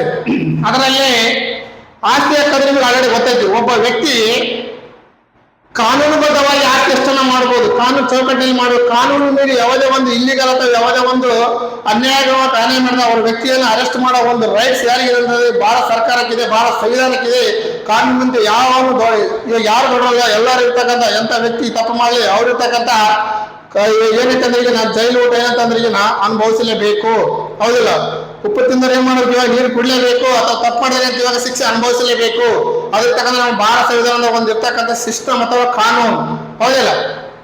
ನೆಕ್ಸ್ಟ್ ಇವಾಗ ಆಸ್ತಿ ಹಕ್ಕನ್ನು ಸಂವಿಧಾನ ತೆಗೆದಾಕಿದೆ ಯಾವಪ್ಪ ಅಂದ್ರೆ ಈಗಿನ 42ನೇ ಇವಾಗ ತಿದ್ದುಪಡಿ ಏನಪ್ಪಾ ಅಂದ್ರೆ ಇದೊಂದು ನಾವು ಮಿನಿ ಸಂವಿಧಾನ ಅಂತೀವಿ ಅಥವಾ ಮಿನಿ ಸಂವಿಧಾನ. ಎಷ್ಟೋ ತಿದ್ದುಪಡಿ ಬಂದಿದಂತ. ಯಾವಾಗ ಅಂದ್ರೆ ಈಗಿನ ಇದೇನಂತಂದ್ರೆ ಈಗಿನ 1976ರಲ್ಲಿ. ಹೌದು. 42ನೇ ತಿದ್ದುಪಡಿ ಯಾವಾಗ ರಚನೆ ಆಗಿದೆ ಅಂದ್ರೆ 1976ರಲ್ಲಿ. ಇವೆಲ್ಲ ಆನ್ಸರ್ ಇವಾಗ ಯಾವ್ದಂತಂದ್ರೆ ಈಗಿನ 44ನೇ ಇವಾಗ 4ನೇ ಆನ್ಸರ್ ಯಾವ್ದಪ್ಪ ಅಂದ್ರೆ ಈಗಿನ 44ನೇ ತಿದ್ದುಪಡಿಗಳ ಮೂಲಕ ಆಸ್ತಿ ಹಕ್ಕನ್ನು ತೆಗೆದುಹಾಕಿದೆ. ಅದೇನ್ ಮಾಡಿದೆ ಅಂತಂದ್ರೆ ಅದೊಂದು ಕಾನೂನು ಸಮ್ಮತ ಹಕ್ಕು ಮಾಡಿ 307 ವಿಧಿಗೆ ಭಾಗ 12ರಲ್ಲಿ ಸೇರ್ಪಡೆ ಮಾಡ್ಯಾರ. ಎಷ್ಟರಲ್ಲಿ ಇವಾಗ ಭಾಗ 12ರಲ್ಲಿ. ಅದೊಂದು ಕಾನೂನು ಸಮ್ಮತವಾಗಿ ಯಾವುದೇ ಒಬ್ಬ ವ್ಯಕ್ತಿ ಅಂತಂದ್ರೆ ಕಾನೂನು ಸಮ್ಮತವಾಗಿ ಆಸ್ತಿ ಮಾಡೋ ಹೊರತಾಗಿ ಕಾನೂನು ಬಹಿರವಾಗಿ ಇಲ್ಲಿಗಲ್ ಆಗಿ ಆಸ್ತಿ ಮಾಡೋ ಒಂದು ರೈಟ್ಸ್ ಯಾವ ವ್ಯಕ್ತಿಗೂ ಇಲ್ಲ. ಹೌದಿಲ್ಲ. ಅವ್ರು ಏನಂತಂದ್ರೆ ಈಗಿನ ಅಂತ ವ್ಯಕ್ತಿ ಏನಂತಂದ್ರೆ ಅರೆಸ್ಟ್ ಮಾಡೋ ಒಂದು ಇರ್ತಕ್ಕಂಥ ಪವರ್ ಏನೈತಿ ಇವಾಗ ನಮ್ಮ ಸಂವಿಧಾನಕ್ಕೆ ನಮ್ಮ ಇರ್ತಕ್ಕಂಥ ನಮ್ಮ ಕಾನೂನಿಗಿದೆ ಅಂತ ಹೇಳ್ಬೋದು. ಹೌದಿಲ್ಲ. ಈಗ ಆನ್ಸರ್ ಯಾವ್ದಂದ್ರೆ ಈಗಿನ 44ನೇ ತಿದ್ದುಪಡಿ 1978ರಲ್ಲಿ ಏನಂತಂದ್ರೆ ಈಗಿನ ಆಸ್ತಿ ಹಕ್ಕನ್ನು ತೆಗೆದುಹಾಕಲಾಗಿದೆ. ನಮ್ಮ ಭಾರತ ಸಂವಿಧಾನ ರಚನೆ ಆದಾಗ ಒಟ್ಟು 7 ಮೂಲಭೂತ ಹಕ್ಕುಗಳಿದ್ದವು. ಈಗ ಪ್ರಸ್ತುತ ಏನಪ್ಪಾ ಅಂದ್ರೆ ಈಗ 6 ಹಕ್ಕುಗಳಿದೆ. ಅದ್ರ ಇರ್ತಕ್ಕಂಥ ಯಾವ್ದು ರಿಮೂವ್ ಮಾಡಿಲ್ಲ, ಯಾವ್ದು ರದ್ದುಗೊಳಿಸಲಾಗಿದೆ, ಯಾವುದನ್ನು ತೆಗೆದು ಹಾಕಲಾಗಿದೆ ಅಥವಾ ತೆಗೆದು ಹಾಕಲಾಗಿದೆ ಅಂತಂದ್ರೆ ಈಗ ಅದೇನ್ ಮಾಡ್ಬೋದು ಅಂತ ಹೇಳಿದ್ರೆ ಈಗ ಆಸ್ತಿ ಹಕ್ಕನ್ನು ಏನ್ ಮಾಡ್ಯಾರ ಇವಾಗ ತೆಗೆದು ಹಾಕಲಾಗಿದೆ. ಅದೇ ಅಂತಂದ್ರೆ 31ನೇ ವಿಧಿಯನ್ನು ಅಥವಾ 31 ವಿಧಿ ಕೂಡ ತೆಗೆದು ಹಾಕಲಾಗಿದೆ, ಅದು ಆಸ್ತಿ ಹಕ್ಕಿಗೆ ಸಂಬಂಧಪಟ್ಟಿದೆ. ಅದೇನ್ ಮಾಡಿದ್ರೆ ಇವಾಗ 300A ಉಪವಿಧಿಯಲ್ಲಿ ಸೇರ್ಪಡೆ ಮಾಡಲಾಗಿದೆ. ಯಾವ್ದು ಇವಾಗ 300A ಉಪವಿಧಿಯಲ್ಲಿ ಏನಂತ ಅಂದ್ರೆ ಈಗ ಸೇರ್ಪಡೆ ಮಾಡಲಾಗಿದೆ. ಎಷ್ಟು ಇವಾಗ 300 ಯಾವುದು A ಉಪವಿಧಿಯಲ್ಲಿ ಏನಂತಂದ್ರೆ ಈಗ ಸೇರ್ಪಡೆ ಮಾಡಲಾಗಿದೆ ಅಂತ ಯಾವ್ದು ಇವಾಗ 300 ಉಪವಿಧಿ. ನೆಕ್ಸ್ಟ್ ಸಾಲ ಮಾಡಿ. ಹೌದು, ಪ್ರಸ್ತುತ 31ನೇ ಕಲಂ ಆಸ್ತಿ ಹಕ್ಕನ್ನು ಏನ್ ಮಾಡಲ್ಲ ಇವಾಗ ಬದಲಾಗಿದೆ ಅಥವಾ ರದ್ದುಗೊಳಿಸಲಾಗಿದೆ ಅಥವಾ ತೆಗೆದು ಹಾಕಲಾಗಿದೆ. ಹೌದಿಲ್ಲ, ಇದು ಕಾನೂನು ಸಮ್ಮತ ಪರಿಹಾರಕ್ಕಾಗಿ ಮಾರ್ಪಡಿಸ. ಅದು ಇವಾಗ ಭಾಗ 12ರಲ್ಲಿ ಇದು ಸ್ವಲ್ಪ ನೆನಪಿಡಿ. ಭಾಗ 12ರಲ್ಲಿ 300A ಉಪವಿಧಿಯಲ್ಲಿ ಕಂಡು ಬರುತ್ತದೆ. ಯಾವ್ದು ಇವಾಗ 300A ಉಪವಿಧಿಯಲ್ಲಿ ಕಂಡು ಬರುತ್ತದೆ ಅಂತ ಹೇಳೋದು. ಯಾವುದು 300A ಉಪವಿಧಿಯಲ್ಲಿ ಕಂಡು ಬರುತ್ತದೆ. ಹೌದಿಲ್ಲ. ನೆಕ್ಸ್ಟ್ ವಿಧಾನ ಪರಿಷತ್, ವೆರಿ ಇಂಪಾರ್ಟೆಂಟ್. ನಮ್ಮ ರಾಜ್ಯದಲ್ಲಿ ಅಥವಾ ಕೇಂದ್ರದಲ್ಲಿ ಸೇಮ್ ನಾವು ಯಾವುದೇ ಒಂದು ರಾಜ್ಯ ಅಥವಾ ಕೇಂದ್ರ ಸರ್ಕಾರ ಹೋದ್ರೆ ರಾಜ್ಯ ಸರ್ಕಾರ ಆಲ್ಮೋಸ್ಟ್ ಆಲ್ ಸೇಮ್ ಇದೆ. ನಾವು ಉದಾಹರಣೆ ನೋಡಿದಾಗ ಕೇಂದ್ರ ಸರ್ಕಾರ ಬಂದಾಗ ಲೋಕಸಭೆ ಮೇಲ್ಮನೆ, ರಾಜ್ಯಸಭೆ ಕೆಳಮನೆ. ಅದೇ ರಾಜ್ಯದಲ್ಲಿ ಬಂದಾಗ ವಿಧಾನಸಭೆ ಕೆಳಮನೆ, ವಿಧಾನ ಪರಿಷತ್ತು ಮೇಲ್ಮನೆ ಅಥವಾ MLA ಅಥವಾ MLC. ಹೌದಲ್ಲ. ಅದೇ ರೀತಿಯಾಗಿ ನಾವೇನಂತಂದ್ರೆ ಈಗ ವಿಧಾನ ಪರಿಷತ್ ಬಗ್ಗೆ ಒಟ್ಟು ಸದಸ್ಯರ ಸಂಖ್ಯೆ ಅಂತ ಅದ್ರ ಬಗ್ಗೆ ಅಧ್ಯಯನ ಮಾಡಿ. ಯಾವ್ದು ಇವಾಗ ವಿಧಾನ ಪರಿಷತ್ತಿನ ಒಟ್ಟು ಸದಸ್ಯರ ಸಂಖ್ಯೆ ನಿಮಗೆ ಹೇಳ್ತಾ. ಹೌದಿಲ್ಲ, ವಿಧಾನ ಪರಿಷತ್ ಏನಂತಂದ್ರೆ ಸ್ಥಾಪನೆ ಮಾಡಲು ರದ್ದುಗೊಳಿಸಲು ಇರ್ತಕ್ಕಂಥ ಆರ್ಟಿಕಲ್ ಯಾವುದು ಅಂತ ಕೇಳಿದ್ರೆ ಯಾವ್ದು ಇವಾಗ 169ನೇ ಆರ್ಟಿಕಲ್. ಎಷ್ಟು ಇವಾಗ 169ನೇ ಆರ್ಟಿಕಲ್. ಅದು ಮೇನ್ ಇಂಪಾರ್ಟೆಂಟ್. ಎಷ್ಟು ಇವಾಗ 169 ಆರ್ಟಿಕಲ್ ಪ್ರಕಾರ ನಾವು ವಿಧಾನ ಪರಿಷತ್ತನ್ನು ರದ್ದುಗೊಳಿಸಬಹುದು, ಸ್ಥಾಪನೆ ಮಾಡಬಹುದು ಅಥವಾ ಸೃಜಿಸಬಹುದು. ಎಲ್ಲ ಮುಂದೆ ಕೆಲವೊಂದು ರಾಜ್ಯಗಳಲ್ಲಿ ಹೌದಿಲ್ಲ. ಈಗ ಪ್ರಸ್ತುತ ಏನಂತಂದ್ರೆ ಈ ವಿಧಾನ ಪರಿಷತ್ತಿನ ಒಟ್ಟು ಸದಸ್ಯರ ಸಂಖ್ಯೆಯಲ್ಲಿ ವಿಧಾನಸಭೆಯ ಒಟ್ಟು ಸದಸ್ಯರ ಮೂಲಕ ಏನು ಇವಾಗ ಮೀರಕೂಡದು ಅಂತ ಕೇಳ್ಯಾರ. ಈಗ ನಾವು ಎಕ್ಸಾಂಪಲ್ ನಾವು ನೋಡಿದಾಗ ಅದ್ರಾಗ 1/2 ಅಂತ ಕೇಳ್ಯಾರ, 3/4 ಅಂತ ಕೇಳ್ಯಾರ, 2/3 ಅಂತ ಕೇಳ್ಯಾರ, 1/3 ಅಂತ ಕೇಳ್ಯಾರ. ಇವಾಗ ಆನ್ಸರ್ ಯಾವ್ದಪ್ಪ ಅಂದ್ರೆ ಇದ್ರಾಗ 1/3 4ನೇದು 5ನೇ ಕ್ವಶನ್ ಇರ್ತಕ್ಕಂಥ ಆನ್ಸರ್ ಯಾವ್ದಪ್ಪ ಅಂದ್ರೆ 1/3. ಯಾವ್ದು ಇವಾಗ ವಿಧಾನಸಭೆಯ ಟೋಟಲ್ ಇವಾಗ ಈ ವಿಧಾನಸಭೆ ಎಷ್ಟು ಜನ ಇದಾರೆ ಇವಾಗ 224 ಜನ ಅದಾರ. ಡಿವೈಡ್ ಬೈ 3 ಮಾಡಿದಾಗ 75 ಜನ ಅದಾರ. ಎಷ್ಟಾದ್ರೆ ಇವಾಗ 75 ಜನ. ಯಾವ್ದು ನಮ್ಮ ರಾಜ್ಯದ್ದು. ಬಟ್ ಉತ್ತರ ಪ್ರದೇಶದ್ದು ಬೇರೆ ಇರ್ತದೆ ಅಥವಾ ಸಿಕ್ಕಿಂ ರಾಜ್ಯದ್ದು ಬೇರೆ ಇರ್ತದೆ. ಅದು ನಮ್ಮ ಭಾರತದಲ್ಲಿ ಅತಿ ಹೆಚ್ಚಾಗಿ ವಿಧಾನಸಭೆ ಸದಸ್ಯರು ಹೊಂದಿದಂತ ರಾಜ್ಯ ಯಾವ್ದಂದ್ರೆ ಉತ್ತರ ಪ್ರದೇಶ. ಹೌದು, ಅದರಂಗೆ ಅತಿ ಕಡಿಮೆ ಹೊಂದಿದೆ ಯಾವ್ದು ಇವಾಗ ಸಿಕ್ಕಿಂ ರಾಜ್ಯ. ಎಷ್ಟು ಹೊಂದಿದೆ ಇವಾಗ 75. ಏನಂತಂದ್ರೆ ನಮ್ಮ ಕರ್ನಾಟಕದಲ್ಲಿ ಒಟ್ಟು ವಿಧಾನಸಭೆಯ ಸದಸ್ಯರು ಎಷ್ಟು ಹೊಂದಿದೆ ಇವಾಗ 75. ಅಂದ್ರೆ 224/3 ಮಾಡಿದಾಗ 75 ಜನ ಇದೆ. ಅದರಲ್ಲಿ ಯಾವ ಕ್ಷೇತ್ರದಲ್ಲಿ ಏನಂತ ಹೆಂಗ್ ನೇಮಕ ಮಾಡ್ತಾರೆ ಅನ್ನೋದು ಬೇಕು. ವಿಧಾನ ಪರಿಷತ್ ಏನಂತಂದ್ರೆ ಪರೋಕ್ಷ ಚುನಾವಣೆಗಳ ಮೂಲಕ ಇವರ ಅಧಿಕಾರ ಅವಧಿ 6 ವರ್ಷ. ಇವರ ಅಧಿಕಾರ ಎಷ್ಟು ವರ್ಷ ಇವಾಗ 6 ವರ್ಷ. ಅಥವಾ ಯಾವ ಚುನಾವಣೆ ಇವಾಗ ಪರೋಕ್ಷ ಚುನಾವಣೆಗಳ ಮೂಲಕ. ಇವ್ರಿಗೆ ಏನಂತಂದ್ರೆ ನೀವೊಂದು ಕಾಯಂ ಸದನ ಅಥವಾ ಅನುಭವಿಗಳ ಸದನ ಅಥವಾ ಬುದ್ಧಿವಂತರ ಸದನ ಅಂತ ಕರಿತೀವಿ ನಾವು. ಇವಾಗ ವಿಧಾನ ಪರಿಷತ್ಗೆ ಏನಂತ ಇವಾಗ ಇವರ ಅಧಿಕಾರಾವಧಿ 6 ವರ್ಷ. ಇವ್ರು ಇರ್ತಕ್ಕಂಥ ಏನಂತ ಪರೋಕ್ಷ ಚುನಾವಣೆಗಳ ಮೂಲಕ ನೇಮಕ ಆಗ್ತಾರ. ಇವ್ರು ಇರ್ತಕ್ಕಂಥ ಏನಂತಂದ್ರೆ ಇದೊಂದು ಕಾಯಂ ಸದನ ಅಥವಾ ಅನುಭವಿಗಳ ಸದನ ಅಥವಾ ಬುದ್ಧಿವಂತರ ಸದನ ಅಂತ ಕೇಳ್ತಾರ. ಹೌದು, ಬುದ್ಧಿವಂತರ ಅಂದ್ರೆ ಇಮೇಜ್ ಇರ್ತಕ್ಕಂಥ ವ್ಯಕ್ತಿಗಳು ಬಹಳ ಇರ್ತಕ್ಕಂಥ ಜಾಣರು. ಹೌದಿಲ್ಲ ಅಂತ ಹೋಗ್ಬೋದು. ಹೌದಿಲ್ಲ. ಈಗ ವಿಧಾನ ಪರಿಷತ್ ಬಂದಾಗ ವಿಧಾನ ಪರಿಷತ್ತಿನ ಮೇಲ್ಮನೆ ಸದಸ್ಯರ ಸಂಖ್ಯೆ ಏನು? ವಿಧಾನಸಭೆಯ ಒಟ್ಟು ಸದಸ್ಯರ ಸಂಖ್ಯೆ 1/3 ಯಾಕಂತಂದ್ರೆ ಟೋಟಲ್ ನೋಡಿದ್ರೆ ಎಷ್ಟು ಇವಾಗ 75 ಜನ ಅದಾರ. ಒಟ್ಟು ಯಾವ ಕ್ಷೇತ್ರದಿಂದ ಎಷ್ಟು ಜನ 75 ಎಂಬುದು ಬೇಕಲ್ಲ. ಮೊದಲು ಒಂದನೇದು ಕಷ್ಟ ನೋಡ್ರಿ ಎಲ್ಲ. ಒಂದನೇದು ಸ್ಥಳೀಯ ಸಂಸ್ಥೆಗಳ ಮೂಲಕ 1/3 ಅಂತ ಅಷ್ಟು ಜನ ಅಂದ್ರೆ 25 ಜನ. ಇಲ್ಲಿ 75 ಜನಾಗ 25 ಜನ ಎದುರಾಗಿ ಇವಾಗ ಸ್ಥಳೀಯ ಸಂಸ್ಥೆಗಳು ಯಾವ್ದು ಇವಾಗ ತಾಲೂಕ್ ಪಂಚಾಯತಿ ಅಥವಾ ಗ್ರಾಮ ಪಂಚಾಯತ್ ಇರ್ತಕ್ಕಂಥ ಅಧ್ಯಕ್ಷಗಳ ಮೂಲಕ ನೇಮಕ ಮಾಡ್ತಾರೆ. ಎಷ್ಟು ಇವಾಗ 1/3 ಅಂದ್ರೆ 25 ಜನ. ರೈಟಾ? ನೆಕ್ಸ್ಟ್ ಇವಾಗ ಎರಡನೇದು ವಿಧಾನಸಭೆಯ ಸದಸ್ಯರು ಅಂದ್ರೆ MLA ಮೂಲಕ ವಿಧಾನಸಭೆಯ ಸದಸ್ಯರುಗಳ ಮೂಲಕ ವಿಧಾನಸಭೆ ಸದಸ್ಯರ ಮೂಲಕ ಅದು 1/3 ಅಂತ ಕೇಳ್ತಾರೆ. ಅಥವಾ ಅದೇನಂತಂದ್ರೆ 25 ಜನ. ಎಷ್ಟು ಜನ ಇದ್ದಾರೆ ಇವಾಗ? 25 ಜನ ಅಂತ ಹೇಳ್ಬೋದು. ಎಷ್ಟು ಜನ ಇವಾಗ? 25 ಜನ.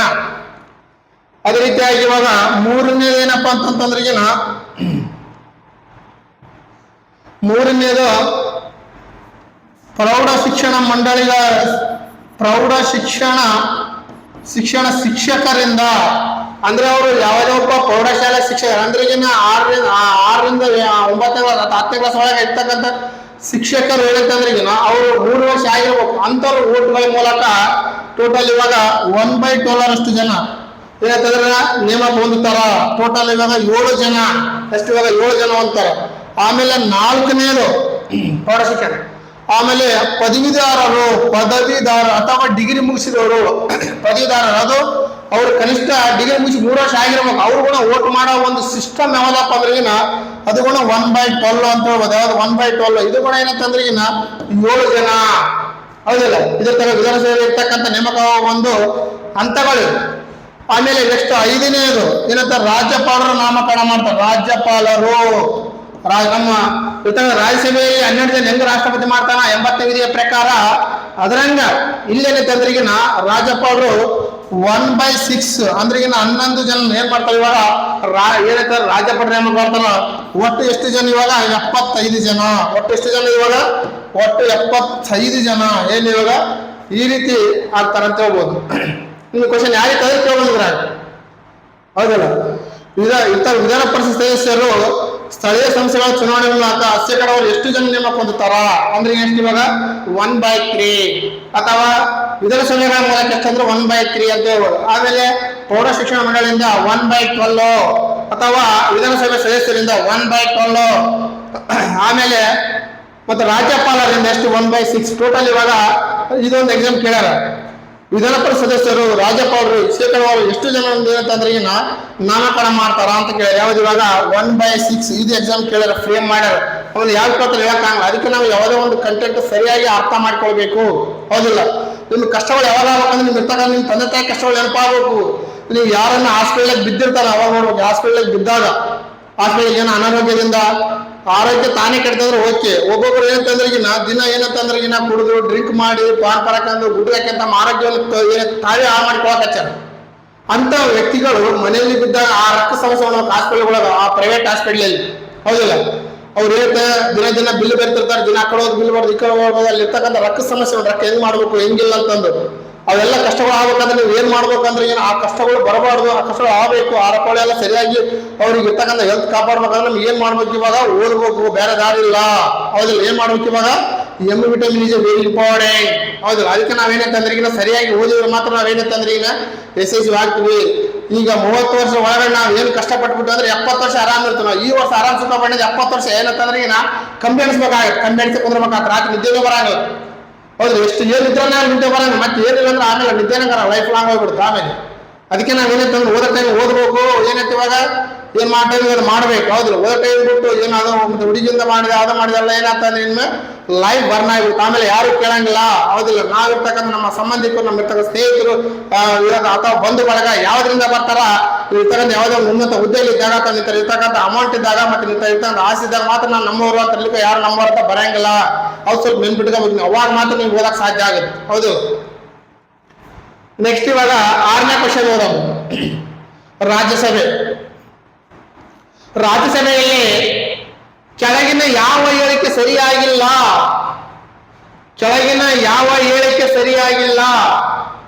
ರಾಜ್ಯಸಭೆಯಲ್ಲಿ ಹಣಕಾಸಿನ ಮಸೂದೆಯನ್ನು ಮೊದಲು ಮಂಡಿಸುವಂತಿಲ್ಲ. ಇದು ಅಲ್ಲ ಸರಿಯಾಗಿ. ರಾಜ್ಯಸಭೆಯ ಸಂವಿಧಾನ ತಿದ್ದುಪಡಿಯನ್ನು ತಿರಸ್ಕರಿಸುವ ಅಧಿಕಾರ. ಸೊ ನೋಡೋಣ ಆಮೇಲೆ. ಹೌದಲ್ಲ? ಆಮೇಲೆ ರಾಜ್ಯಸಭೆಗೆ ಅವಿಶ್ವಾಸ ಗೊತ್ತುವಳಿ ನಿರ್ಣಯವನ್ನು ಅಂಗೀಕರಿಸುವ ಅಧಿಕಾರವಿಲ್ಲ. ಆಮೇಲೆ ರಾಜ್ಯಸಭೆಯ ಹಣಕಾಸಿನ ಮಸೂದೆಯನ್ನು ಶಿಫಾರಸು ಮಾಡುವ ಅಧಿಕಾರ ಪಡೆದಿದೆ. ಇದರಲ್ಲಿ ಯಾವ ತಪ್ಪಾಗಿದೆ ಅಂತ ಕೇಳ್ಯಾರ. ಇವೆಲ್ಲ ರೈಟ್ ಇದೆ. ಆನ್ಸರ್ ಮಾತ್ರ ಎರಡನೇದು ಮಾತ್ರ ರಾಂಗ್ ಇದೆ. ರಾಜ್ಯಸಭೆಯ ಸಂವಿಧಾನ ತಿದ್ದುಪಡಿಯನ್ನು ತಿರಸ್ಕರಿಸುವ ಅಧಿಕಾರವಿಲ್ಲ ಅಂತ ಕೇಳ್ಯಾರ. ತಿರಸ್ಕರಿಸುವ ಅಧಿಕಾರ ಇದೆ ಯಾಕ? ರಾಜ್ಯಸಭೆಗೆ. ನಮ್ಮ ರಾಜ್ಯಸಭೆಯ ಒಟ್ಟು ನಮ್ಮ ಭಾರತದಲ್ಲಿ ಈಗ ಒಟ್ಟು ಎಷ್ಟದರ ಅಂದ್ರೆ ಈಗ 245 ಜನ ಅದಾರ. ಎಷ್ಟದರ ಇವಾಗ? 245 ಜನ ಅದಾರ ಒಟ್ಟು ನಮ್ಮ ರಾಜ್ಯಸಭೆ ಸದಸ್ಯರು. ಎಷ್ಟದರ ಇವಾಗ? 245 ಜನ. ಅದರಲ್ಲಿ ಏನೈತೆ ಅಂದ್ರೆ ಈಗ 12 ಜನ ಏನ್ ಮಾಡ್ತಾರೆ? ರಾಷ್ಟ್ರಪತಿ ಅವ್ರನ್ನ ನೇಮಕ ಮಾಡ್ತಾರೆ. ಎಷ್ಟನೇ ಆರ್ಟಿಕಲ್ ಪ್ರಕಾರ ಇವಾಗ? 80ನೇ ಆರ್ಟಿಕಲ್ ಪ್ರಕಾರ. ಹೌದಿಲ್ಲ? ಎಷ್ಟೇ ಪ್ರಕಾರ? ಅದಿರ್ತಕ್ಕಂಥ ಸಾಹಿತ್ಯ, ಕಲೆ, ಕ್ರೀಡೆ, ಯಾವುದೇ ಒಂದು ಅಸಾಮಾನ್ಯ ಇರ್ತಕ್ಕಂಥ ಕ್ಷೇತ್ರದಲ್ಲಿ ಸಾಧನೆ ಮಾಡುತ್ತೆ ವ್ಯಕ್ತಿಗಳು ಮಾತ್ರ ಏನಂತಂದ್ರೆ ಈಗ ಮಾಡ್ತಾರೆ ಅಂತ ಹೇಳ್ಬೋದು. ಹೌದಿಲ್ಲ? ಇನ್ನ ಒಂದು ನೆಕ್ಸ್ಟ್ ಕ್ವಶನ್, ಸಂಸತ್ತಿನ ಹಣಕಾಸು ಸಮಿತಿಗಳು ಅಂತ ಕೇಳ್ಯಾರ. ಸಂಸತ್ತಿನ ಹಣಕಾಸು ಸಮಿತಿಗಳು, ಹೌದಲ್ಲ?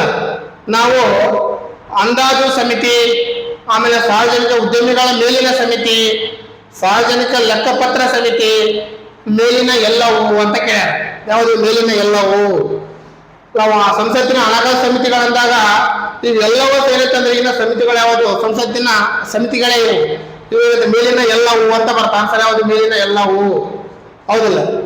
ಉದಾಹರಣೆ ನೋಡಿದ್ರೆ ಮೊದಲು ಇವಾಗ ಹಣಕಾಸು ಆಯೋಗವನ್ನು ಸಂವಿಧಾನದ 280ನೇ ವಿಧಿಯ ಪ್ರಕಾರ ಏನ್ ಮಾಡ್ತಾರ? ರಚಿಸಲಾಗಿದೆ. ಎಷ್ಟನೇ ವಿಧಿಯ ಪ್ರಕಾರ? 280ನೇ. ಭಾರತ ಸಂವಿಧಾನ ಹಣಕಾಸು ಆಯೋಗ ಯಾವ ವಿಧಿಯ ಮೂಲಕ ರಚನೆ ಮಾಡಲಾಗಿದೆ ಅಂತಂದ್ರೆ ಈಗ 280ನೆಯ ವಿಧಿಯ ಪ್ರಕಾರ. ಅದಿರ್ತಕ್ಕಂಥ ಹಣಕಾಸು ಆಯೋಗದ ಅಧಿಕಾರ ಎಷ್ಟು ವರ್ಷ ಅಂದ್ರೆ ಕೇವಲ 5 ವರ್ಷ. ಇವಾಗ ಅದು ಈ ಹಣಕಾಸು ಆಯೋಗವನ್ನು 1951ರಲ್ಲಿ ರಚನೆ ಮಾಡಲಾಗಿದೆ. ನಮ್ಮ ಭಾರತದ ಪ್ರಥಮ ಹಣಕಾಸು ಆಯೋಗದ ಅಧ್ಯಕ್ಷರು ಯಾರಂತಂದ್ರೆ ಈಗಿನ ಪ್ರಥಮ ಹಣಕಾಸು ಆಯೋಗ ಅಧ್ಯಕ್ಷರು ಯಾರಂತಂದ್ರೆ ಈಗಿನ KC ನಿಯೋಗಿ. ಯಾರಾದಾರ ಇವಾಗ? KC ನಿಯೋಗಿ. ಹೌದಿಲ್ಲ? ಅವ್ರು 1952ರಿಂದ 1957ರವರೆಗೆ ಅವರೇ ನಮ್ಮ ಭಾರತದ ಪ್ರಥಮ ಹಣಕಾಸು ಆಯೋಗದ ಅಧ್ಯಕ್ಷರಾಗಿದ್ದ ವ್ಯಕ್ತಿ ಯಾರು ಇವಾಗ? KC ನಿಯೋಗಿ. ಹೌದಿಲ್ಲ?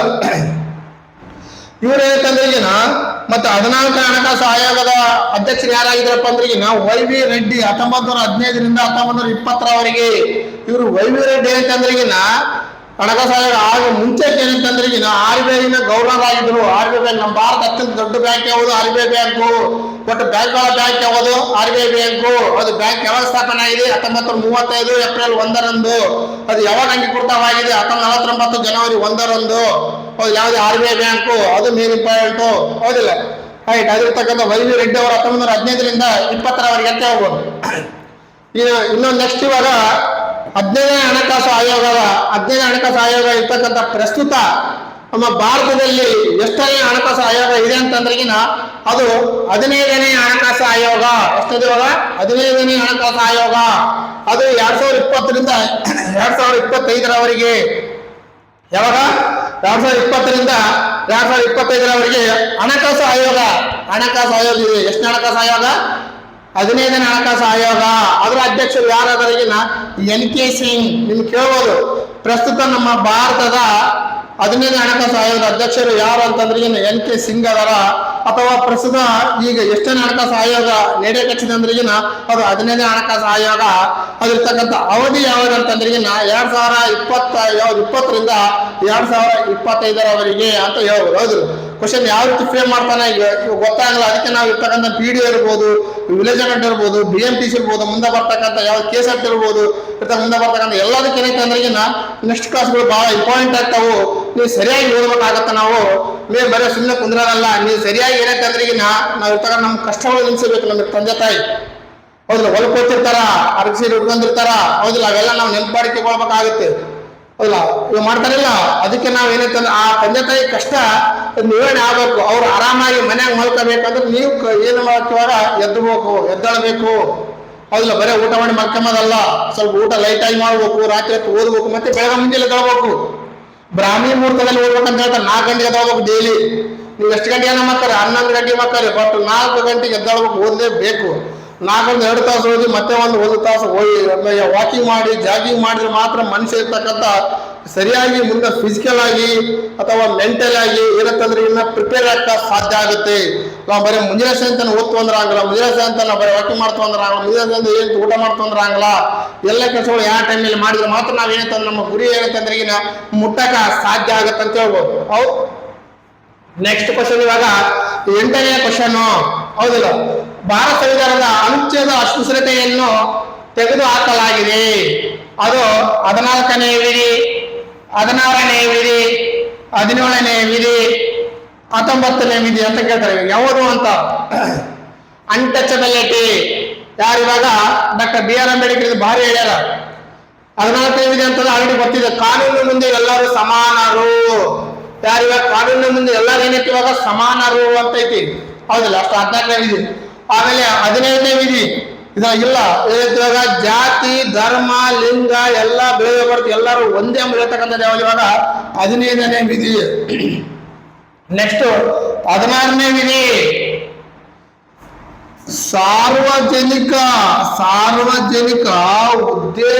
ಉದ್ಯೋಗದಲ್ಲಿ ಮೀಸಲಾತಿಯನ್ನು ಏನಂತಂದ್ರೆ ಸಮಾನಗೊಳಿಸಲಾಗಿದೆ. ಸಾರ್ವಜನಿಕ ಉದ್ಯಮಿಗಳಲ್ಲಿ ಅಥವಾ ಉದ್ಯೋಗಗಳಲ್ಲಿ ಅಂದ್ರೆ ಅದ್ರಾಗ ಏನಂತಂದ್ರಿಗಿನ ಮೀಸಲಾತಿಯನ್ನು ಹೊರತುಪಡಿಸಿ ಮತ್ತೆ ನೀವು ಪ್ರಶ್ನೆ ಬರ್ತಾವ, ಅಲ್ಲಲ್ಲಿ ಸಾರ್ವಜನಿಕ ಉದ್ಯೋಗಗಳು ಎಲ್ಲರಿಗೂ ಸಮಾನಾಂತರ SC ಯಾಕೆ ಕೊಟ್ರು, OBC ಯಾಕೆ ಕೊಟ್ರು, ಜನರಲ್ ಯಾಕೆ ಕೊಟ್ರು ಅಂತ ಕೇಳ್ಬೋದು ನೀವು. ಬಟ್ ಆದ್ರೆ ಅಲ್ಲಿ ಏನಂತಂದ್ರಿಗಿನ ಎಲ್ಲರೂ ಸಮಾನ. ಯಾವಾಗ ಮೀಸಲಾತಿಯನ್ನು ಹೊರತುಪಡಿಸಿ ಅವಾಗ ಎಲ್ಲರೂ ಸಾರ್ವಜನಿಕ ಉದ್ಯೋಗಗಳಲ್ಲಿ ಸಮಾನ ಅವಕಾಶ ನೀಡಿದಂತ ಆರ್ಟಿಕಲ್ ಯಾವುದು ಇವಾಗ 16ನೇದು. ಆನ್ಸರ್ ಯಾವುದು ಇವಾಗ ಅನುಚ್ಛೇದ ಅಸ್ಪೃಶ್ಯತೆ ಇವಾಗ 17ನೇದು ಆರ್ಟಿಕಲ್ ಯಾವ್ದು ಇವಾಗ 17ನೇದು. ಬಟ್ ಇನ್ನೊಂದು 18ನೇದು ಬರ್ತದೆ. 18ನೇದು ಬಿರುದುಗಳ ರದ್ದತಿ. ಯಾವ್ದು ಇವಾಗ ಬಿರುದುಗಳ ರದ್ದತಿ ಅಂತ ಬರ್ತಾವ 18ನೇ ವಿಧಿ. ಅದಿಲ್ಲ. ಅದು ಯಾವುದು ರಕ್ತ ಮಾರ್ತಾಂಡ, ವೀರ ಮಾರ್ತಾಂಡ, ಹೌದಿಲ್ಲ, ರಾಜಾದಿ ರಾಜ, ಅವೆಲ್ಲ ಬ್ರಿಟಿಷರು ಕೊಟ್ಟಂತ ಬಿರುದುಗಳು ಎಲ್ಲ ರದ್ದು ಮಾಡಿದಂತ ಆರ್ಟಿಕಲ್ ಯಾವ್ದಪ್ಪ ಅಂದ್ರೆ ಅದು ಯಾವ್ದು ಇವಾಗ 18ನೇ ಆರ್ಟಿಕಲ್. ಈಗ 19ನೇ ಯಾವ್ದಪ್ಪ ಅಂದ್ರೆ ವಾಕ್ ಸ್ವಾತಂತ್ರ್ಯ. ಯಾವುದೋ ಒಬ್ಬ ವ್ಯಕ್ತಿ ಬಗ್ಗೆ, ಯಾವುದೋ ಸಂಸ್ಥೆ ಬಗ್ಗೆ ಆ ತಪ್ಪುದಾರಿದಾಗ ಆ ವ್ಯಕ್ತಿ ಬಗ್ಗೆ ಪ್ರಶ್ನೆ ಮಾಡುವ ಎಲ್ಲಾ ವ್ಯಕ್ತಿಗಳಿಗೆ ವಾಕ್ ಸ್ವಾತಂತ್ರ್ಯ ನೀಡಿದಂತ ಆರ್ಟಿಕಲ್ ಯಾವ್ದಪ್ಪ, ಅಥವಾ ಪತ್ರಿಕೆ ಇರ್ತಕ್ಕಂಥ ನೀಡಿದಂತ ಆರ್ಟಿಕಲ್ ಯಾವ್ದ ಅಂತಂದ್ರಿಗಿನ ಅದೇನಪ್ಪ ಅಂದ್ರಿಗಿನ 19ನೇ ಆರ್ಟಿಕಲ್ ಅಂತ ಹೇಳ್ಬೋದು. 19A 19B next ಅದಾವೆಲ್ಲ ಕೂಡಿದೆಗಳು. But 19A ಇರ್ತಕ್ಕಂಥ ಇದೊಂದು ಏನಂತಂದ್ರಿಗಿನ ಹಕ್ಕುಗಳಿಗೆ ಬೆನ್ನೆಲುಬು ಹಕ್ಕು ಯಾವ್ದಪ್ಪ ಅಂದ್ರೆ ಸ್ವಾತಂತ್ರ್ಯದ ಹಕ್ಕು. ಹಕ್ಕುಗಳಿಗೆ ಬೆನ್ನೆಲುಬು, ಬ್ಯಾಕ್ ಬೋನ್, ಹೌದಿಲ್ಲ? ಮನುಷ್ಯನಿಗೆ ಬ್ಯಾಕ್ ಬೋನ್ ಎಷ್ಟು ಇಂಪಾರ್ಟೆಂಟ್ ಅಷ್ಟು ಇವಾಗ ಹಕ್ಕುಗಳಿಗೆ ಬ್ಯಾಕ್ ಬೋನ್ ಯಾವ್ದು ಇವಾಗ ಸ್ವಾತಂತ್ರ್ಯದ ಹಕ್ಕು ಅಂತ ಹೇಳ್ಬೋದು. ಯಾವ್ದು ಇವಾಗ ಸ್ವಾತಂತ್ರ್ಯದ ಹಕ್ಕು. ಈಗ ಗೊತ್ತಾಗಿದೆ ಆನ್ಸರ್. ನೆಕ್ಸ್ಟ್ ಇವಾಗ ಎಷ್ಟಿದೆ ಇವಾಗ 9ನೇ ಕ್ವಶನ್, ಹೌದಿಲ್ಲ? 9ನೇ ಕ್ವಶನ್, ಭಾರತ ಅಟಾರ್ನಿ ಜನರಲ್ ಅಂದ್ರೆ ಬರುವ ಫ್ಲಾಶ್ ಆಗ್ತಿರ್ಬೇಕು. ಈಗ ಯಾರಾದ್ರ ಪ್ರಸ್ತುತ ವೆಂಕಟರಮಣ, ಹೌದಿಲ್ಲ? ಭಾರತದ ಪ್ರಥಮ ಕಾನೂನು ಸಲಹೆಗಾರ ಯಾರು? Attorney general. ಅವರು ಎಷ್ಟನೇ ವಿಧಿಯ ಪ್ರಕಾರ ನೇಮಕ ಆಗ್ತಾರ? 76ನೇ ವಿಧಿಯ ಪ್ರಕಾರ. ಎಷ್ಟನೇ ವಿಧಿ? 76ನೇ ವಿಧಿಯ ಪ್ರಕಾರ. ಮತ್ತೆ ಇನ್ನೊಂದು ಏನಂತಂದ್ರೆ ಎಲ್ಲಾ ನ್ಯಾಯಾಲಯಗಳಲ್ಲಿ ಭಾಗವಹಿಸುವ, ಚರ್ಚಿಸುವ ಅಧಿಕಾರ ಹೊಂದಿರುವ ಏಕೈಕ ವ್ಯಕ್ತಿ ಯಾರಂದ್ರೆ ಅಟಾರ್ನಿ ಜನರಲ್. ಯಾರಿವಾಗ ಅಟಾರ್ನಿ ಜನರಲ್ ಅಂತ ಹೇಳ್ಬೋದು. ಎಲ್ಲಾ ಉಚ್ಚ ನ್ಯಾಯಾಲಯ ಇದರಲ್ಲಿ ಯಾವ ಇವ್ರ ಬಗ್ಗೆ ಸಂಬಂಧಪಟ್ಟಿದ ಯಾವ ಹೇಳಿಕೆ ಏನಾಗಿವೆ ಅಂತ ಕೇಳ. ಎಲ್ಲಾ ಉಚ್ಚ ನ್ಯಾಯಾಲಯಗಳಲ್ಲಿ ಮಾತ್ರ ಹಾಜರಾಗುವ ಹಕ್ಕು ಇದೆ ಅಂತೇಳಿ. ಎಲ್ಲ ನ್ಯಾಯಾಲಯಗಳಂದ್ರೆ ಮಾನವಿ ಎಲ್ಲ ಬರ್ತಾವ, ಅಥವಾ ಜಿಲ್ಲೆ ನ್ಯಾಯಾಲಯ ಅದ್ರಾಗ ಯಾವ ಅಟೆಂಡ್ ಆಗಿ ಹೋಗ್ಲವ್ರು. ಇದೆಲ್ಲ ಆನ್ಸರ್ ಇದು. ಭಾರತದಲ್ಲಿ ಎಲ್ಲಾ ನ್ಯಾಯಾಲಯಗಳಲ್ಲಿ ಮಾತ್ರ ಹಾಜರಾಗುವ ಹಕ್ಕು ಇದೆ. ಕೇವಲ ಸರ್ವೋಚ್ಚ ನ್ಯಾಯಾಲಯಗಳಲ್ಲಿ ಹಾಜರಾಗುವ ಹಕ್ಕು ಇದೆ. ಇದು ಗುಣ ಅಂದ್ರೆ ಸರ್ವೋಚ್ಚ ಹೈಕೋರ್ಟ್ಗಳು ಏನಂತಂದ್ರೆ ಅಥವಾ ಹೈಕೋರ್ಟ್ಗಳು ಏನಂತಂದ್ರೆ ಭಾಗವಹಿಸಬಹುದು. ಯಾರು? Attorney general. ಆದ್ರೆ ಸಂಸತ್ತಲ್ಲಿ ಮಾತ್ರ ಹಾಜರಾಗುವ ಹಕ್ಕಿದೆ ಅಲ್ಲ. ಇಲ್ಲಿ ಕೂಡ ಭಾಗವಹಿಸಬಹುದು, ಸಂಸತ್ತಲ್ಲಿ ಕೂಡ ಭಾಗವಹಿಸಬಹುದು ಅವರು, ಹೌದಿಲ್ಲ? ಏನಿಲ್ಲ. ಬಟ್ ಏನಂತಂದ್ರೆ ಭಾರತ ಅಟಾರ್ನಿ ಜನರಲ್ ಅವ್ರು ಏನ್ ಆನ್ಸರ್ ಯಾವ್ದಪ್ಪ ಅಂದ್ರೆ ಭಾರತದಲ್ಲಿ ಎಲ್ಲಾ ನ್ಯಾಯಾಲಯಗಳಲ್ಲಿ ಮಾತ್ರ ಹಾಜರಾಗುವ ಹಕ್ಕು ಇದೆ. ಎಲ್ಲಿ ಹಕ್ಕು ಇದೆ ಅಂತ ಹೇಳ್ಬೋದು. ಹೌದು, ಇದು ಗುಣ ಅಲ್ಲ. ಆನ್ಸರ್ ಯಾವ್ದು ಇವಾಗ 9ನೇದು ಆನ್ಸರ್ ಯಾವ್ದು ಇವಾಗ 2ನೇದು. ಅಟಾರ್ನಿ ಜನರಲ್ ಬಗ್ಗೆ ನಿಮಗೆ ಅಟಾರ್ನಿ ಜನರಲ್ ಅವ್ರು ಯಾರು ನೇಮಕ ಮಾಡ್ತಾರ? ರಾಷ್ಟ್ರಪತಿ. ಎಷ್ಟನೇ ಆರ್ಟಿಕಲ್ ಪ್ರಕಾರ ಇವಾಗ? 76ನೇ ಆರ್ಟಿಕಲ್ ಪ್ರಕಾರ. ಎಷ್ಟು ಇವಾಗ? 76, ಹೌದಿಲ್ಲ? ಅದಕ್ಕೆ ನಮ್ಮ ಭಾರತ ಪ್ರಥಮ ಕಾನೂನು ಸಲಹೆಗಾರ ಯಾರು ಇವಾಗ? Attorney general. ಪ್ರಸ್ತುತ ಅಟಾರ್ನಿ ಜನರಲ್ ಯಾರಂದ್ರೆ ಇವಾಗ ವೆಂಕಟರಮಣ, ಹೌದಿಲ್ಲ? ಅದರಿಂದಾಗಿ ನಮ್ಮ ಭಾರತದ ಪ್ರಥಮ ಅಟಾರ್ನಿ ಜನರಲ್ ಯಾರು ಇವಾಗ? ಸೆಟಲ್ ವಾಡಾ. ಯಾರಿವಾಗ? ಸೆಟಲ್ ವಾಡಾ. ಯಾರಿವಾಗ? ಸೆಟಲ್ ವಾಡಾ. ನೆಕ್ಸ್ಟ್ ಬರ್ತದೆ, ಹೌದಿಲ್ಲ? ನಿಮ್ಗೆ ಏನಂತಂದ್ರೆ ನಮ್ಮ ಭಾರತದ ಕಾನೂನು ಸಲಹೆಗಾರ ಇವರನ್ನು ಏನಂತ ರಾಷ್ಟ್ರಪತಿ 76ನೇ ವಿಧಿಯ ಪ್ರಕಾರ ನೇಮಕ ಮಾಡುತ್ತಾರೆ. ಭಾರತದ ಪ್ರಥಮ attorney general MC Setalvad. ಯಾರಿವಾಗ? MC ಸೆಟಲ್ ವಾಡಾ ಅಂತಂದ್ರೆ ಯಾವ್ದಿವಾಗ? MC settle ವಾಡಾ. ಇದನ್ನ ಯಾರಿವಾಗ? MC ಸೆಟಲ್ ವಾಡಾ, ಹೌದಿಲ್ಲ? ಇವರು ಪ್ರಸ್ತುತ ಯಾರಾದ ಕೆ ವೆಂಕಟರಮಣ್. ಯಾರು ಇವಾಗ ಕೆ ವೆಂಕಟರಮಣ್ ಈಗ ಪ್ರಸ್ತುತ ವ್ಯಕ್ತಿ. ಯಾರು ಅಟರ್ನಿ ಜನರಲ್ ಇವಾಗ? ಕೆ ವೆಂಕಟರಮಣ್ ರಮಣ್. ಹೌದಿಲ್ಲ. ನೆಕ್ಸ್ಟ್ ಲಾಸ್ಟ್ ಕ್ವಶನ್, 10ನೇ ಕ್ವಶನ್. ಹೌದಿಲ್ಲ. ಲಾಸ್ಟ್ ಇಲ್ಲಿಗೆ ಏನಂತಂದ್ರೆ ಏನ, ಕೆಳಗಿನ ಯಾವ ತಿದ್ದುಪಡಿ ಪರಿಶಿಷ್ಟ ಜಾತಿ ಮತ್ತು ಪರಿಶಿಷ್ಟ ಪಂಗಡಗಳಿಗೆ 2 ಪ್ರತ್ಯೇಕವಾದ ಹಾಗೂ ಸ್ವತಂತ್ರವಾದ ಆಯೋಗಗಳಿಗೆ ಅವಕಾಶ ಕಲ್ಪಿಸಿದೆ? ನೀವು ಯಾವುದೇ ಒಂದು ಕ್ವಶನ್ ಅಥವಾ ಯೂಟ್ಯೂಬ್ ಕ್ಲಾಸ್ ಕೇಳಿದಾಗ ಬರೀ ಕೇಳಿ ಆದ್ರೆ ಏನು ಕೆಲಸ ಆಗಿಲ್ಲ. ನಿಮ್ಗೆ ಇರ್ತಕ್ಕಂಥ ಮೆಮೊರಿಯಬಲ್ ಉಳಿಯಂಗಿಲ್ಲ. ನಮ್ಗೆ ಇರ್ತಕ್ಕಂಥ ಮೆಮೊರಿಯಬಲ್ ಅಥವಾ ಮೆಮೊರಿ ಏನಂತ ಯಾವ ರೀತಿ ಯೂಸ್ ಮಾಡ್ಕೋಬೇಕಂದ್ರೆ, ನಾವು ಯಾವುದೇ ಒಂದು ಯೂಟ್ಯೂಬ್ ಕ್ಲಾಸ್ ಹೇಳಿದಾಗ ಪೆನ್ ನೋಟ್ಬುಕ್ ಇರ್ಬೇಕು ಕೈಯಲ್ಲಿ. ಯಾವ ಇಂಪಾರ್ಟೆನ್ಸ್ ಅವೆಲ್ಲ ಗೀಚ್ಕೊಂತ ಹೋಗ್ಬೇಕು ಅಥವಾ ಬರ್ಕಂತ ಹೋಗ್ಬೇಕು. ಅವಾಗ ಯಾವಾಗ ಒಂದು ಫ್ರೀ ಇದ್ದಾಗ ಇನ್ನೊಂದ್ಸಲ ರಿಕಾಲ್ ಮಾಡಿ ಅಥವಾ ಇನ್ನೊಂದ್ಸಲ ಓದಕ್ಕೆ ಅನುಕೂಲ ಆಗುತ್ತೆ. ಬರೀ ಕೇಳಿ ಮನೆ ಬಿಟ್ಟು ಅಂದ್ರೆ ಏನಾಯ್ತು, ಇವಾಗ ನಿಮಗೆ ಯಾವುದೇ ಒಂದು ಆ ವಿಷಯದ ಬಗ್ಗೆ ಸರಿಯಾಗಿ ಮಾಹಿತಿ ಇನ್ಫಾರ್ಮೇಶನ್ ಬರಂಗಿಲ್ಲ. ಎಕ್ಸಾಮ್ ಪರೀಕ್ಷೆಗಳಲ್ಲಿ ಗೊಂದಲ ಉಂಟಾಗುತ್ತೆ. ಅದಕ್ಕೆ ನಾವೇನ್ ಮಾಡ್ಬೇಕು, ಇವಾಗ ಬರಿಬೇಕು, ನೋಟ್ ಮಾಡ್ಕೋಬೇಕು. ಇನ್ನೊಂದ್ಸಲ ಡಬಲ್ ವಿಡಿಯೋ ಕೇಳ್ಬೋದು. ನಾವು ನೆಕ್ಸ್ಟ್ ಒಂದೊಂದು ವಿಡಿಯೋ ಆಗೋಣ. ಒಂದೊಂದು ವಿಡಿಯೋ ಏನಂತಂದ್ರೆ ಈಗ ಬಿಡ್ತು. ಹೌದಿಲ್ಲ. ಇದು SC ST ಅಂತ. ಹೌದು. 86ನೇ ತಿದ್ದುಪಡಿ ಮೂಲಕ 86 ಅಲ್ಲ, ಯಾಕಂದ್ರೆ ಮೂಲಭೂತ ಕರ್ತವ್ಯಗಳು 2002ರಲ್ಲಿ ಬಂದಿದೆ. ಯಾವ್ದು ಇವಾಗ 2002ರಲ್ಲಿ ಏನಂತಂದ್ರೆ ಆಗಿದೆ ಅಂತ ಹೇಳ್ಬೋದು. ಯಾವ್ದು ಇವಾಗ 86 ತಿದ್ದುಪಡಿ ಮೂಲಕ ಇದತ್ರ ಆಗಲ್ಲ. 85 ಕೂಡ ಆಗಲ್ಲ, 90 ಆಗಲ್ಲ. ಆನ್ಸರ್ ಯಾವ್ದು ಇವಾಗ 89ನೇ ತಿದ್ದುಪಡಿ. SC ST ಏನಂತಂದ್ರೆ ಈಗ 89ನೇ ತಿದ್ದುಪಡಿ ಮೂಲಕ ಪ್ರತ್ಯೇಕವಾದ ಒಂದು ಆಯೋಗಗಳನ್ನು ಸ್ಥಾಪಿಸಲು ಅವಕಾಶ ಮಾಡಿದಂತ ಒಂದು ಅಮೆಂಡ್ಮೆಂಟ್ ಅಥವಾ ಯಾವ್ದಪ್ಪ ಅಂದ್ರಿಗಿನ 89ನೇ ತಿದ್ದುಪಡಿ. 10ನೇ ಆನ್ಸರ್ ಯಾವ್ದು ಇವಾಗ 2ನೇದು. ಅದ್ರ ಬಗ್ಗೆ ನೆಕ್ಸ್ಟ್ ಏನೈತೆ ಅಂದ್ರಿಗಿನ ಹೌದು, ನಮ್ಮ ಸಂವಿಧಾನದಲ್ಲಿ 80 ತಿದ್ದುಪಡಿ ಮೂಲಕ 2003ರಲ್ಲಿ 338ನೇ ವಿಧಿಯ ಪ್ರಕಾರ ಪರಿಶಿಷ್ಟ ಜಾತಿ 338ನೇ ವಿಧಿ ಪ್ರಕಾರ ಏನಂತ ಇವಾಗ ಪರಿಶಿಷ್ಟ ಜಾತಿಗೆ ಅವಕಾಶ ಕಲ್ಪಿದೆ. SCಗೆ ಅಥವಾ SC ಅಂದ್ರಿಗಿನ ಶೆಡ್ಯೂಲ್ ಕ್ಯಾಸ್ಟ್ ಅಂತ ಅಂತೀವಿ. ಅವ್ರಿಗೆ ಮಾಡ್ಯಾರ ಇವಾಗ, ಅವರಿಗೆ ಮಾಡಿಲ್ಲ. ಅಥವಾ ಇನ್ನೊಂದು ಏನಂತಂದ್ರಿಗಿನ 338A ವಿಧಿಗಳಿಗೆ ಅದಕ್ಕೆ ಏನ್ ಮಾಡ್ಯಾರ ಅಂತಂದ್ರೆ ಪರಿಶಿಷ್ಟ ಪಂಗಡ ಅಥವಾ ಶೆಡ್ಯೂಲ್. ಇವಾಗ ಏನಂತಂದ್ರಿಗಿನ ಶೆಡ್ಯೂಲ್ ಏನಂತಂದ್ರೆ ಟ್ರೈಬಲ್ ಅಂತ ಇದೆ. ಅದಕ್ಕೆ ತಗೊಂಡು ಏನಂತಂದ್ರೆ 338A ವಿಧಿಗೆ ಏನಂತಂದ್ರಿಗಿನ ಒಂದು 2003ರಲ್ಲಿ ಪ್ರತ್ಯೇಕವಾಗಿ ಅವಕಾಶವನ್ನು ಮಾಡಿದಂತೆ ಹೇಳುದು. ಅದಕ್ಕೆ ನಾವು ಏನಂತಂದ್ರಿಗಿನ ಈಗಿರ್ತಕ್ಕಂಥ ಓನ್ಲಿ ಏನಂತಂದ್ರೆ ಈಗ ಸಂವಿಧಾನ ಬಗ್ಗೆ ಇವಾಗ ನೆಕ್ಸ್ಟ್ ಇವಾಗ ಕೇವಲ SCDA ಕ್ವಶನ್ 2015 ಕ್ವಶನ್ ಏನಂತಂದ್ರೆ ಕೇವಲ 10 ಕ್ವಶನ್ ಆಗಿದೆ. ನೆಕ್ಸ್ಟ್ ಇವಾಗ 1ನೇ ವಿಡಿಯೋ ಇದು. ನೆಕ್ಸ್ಟ್ 2ನೇದು 3ನೇದು ಹಂಗೆ ಕಂಟಿನ್ಯೂ ನಾಳೆ ಅಥವಾ ನಾಡಿದ್ದು ಹಂಗೆ ಆಗ್ತಿರ್ತಾವೆ. ಅಂದ್ರೆ ಯಾವ ಟೈಮ್ ಅಪ್ಲೋಡ್ ಆಗ್ತಾವೆ ಏನಂತಂದ್ರೆ ಅದಕ್ಕೇನಂತಂದ್ರೆ ಈಗ ಅದಕ್ಕೆ ನೀವು ಕೆಲವೊಂದು ನೋಟ್ಸ್ಗಳು ನೋಡಿದಾಗ ಅಲ್ಲಿರ್ತಕ್ಕಂಥ ಏನಂತಂದ್ರೆ ಈಗ ಸರಿಯಾಗಿ ನೀವು ಅದ್ರ ಮೇಲೆ ಲಿಂಕ್ ಒತ್ತಿದಾಗ ಮಾತ್ರ ಏನಂತೆ ಆಲ್ ಆಫ್ ಇರ್ತಾವೆ. ನೀವೇನ್ ಮಾಡೋದು, ನಮ್ಗೆ ಏನು ಮಾಡೋದು ಅವಶ್ಯಕತೆ ಇಲ್ಲ. ನೀವು ಓನ್ಲಿ ಸಬ್ಸ್ಕ್ರೈಬ್ ಮಾಡ್ಬೇಕು ಅಥವಾ ಶೇರ್ ಮಾಡ್ಬೇಕು. ಆ ವಿಡಿಯೋಗಳು ಲೈಕ್ ಆಯ್ತು ಅಂದ್ರೆ ಏನು ಹೌದಿಲ್ಲ, ಅಥವಾ ಬೆಲ್ ಬಟನ್ ಅಂತ ಮಾಡಿ ನಾವು ಇರ್ತಕ್ಕಂಥ ಯಾವುದೇ ಒಂದು ವಿಡಿಯೋ ನಿಮ್ಗೆ ಏನಾಗ್ತಾ ಇವಾಗ ನೋಟಿಫಿಕೇಶನ್ ಅಥವಾ ಪ್ರೀ ಆಗ್ತದೆ. Right. Okay, thank you all of you.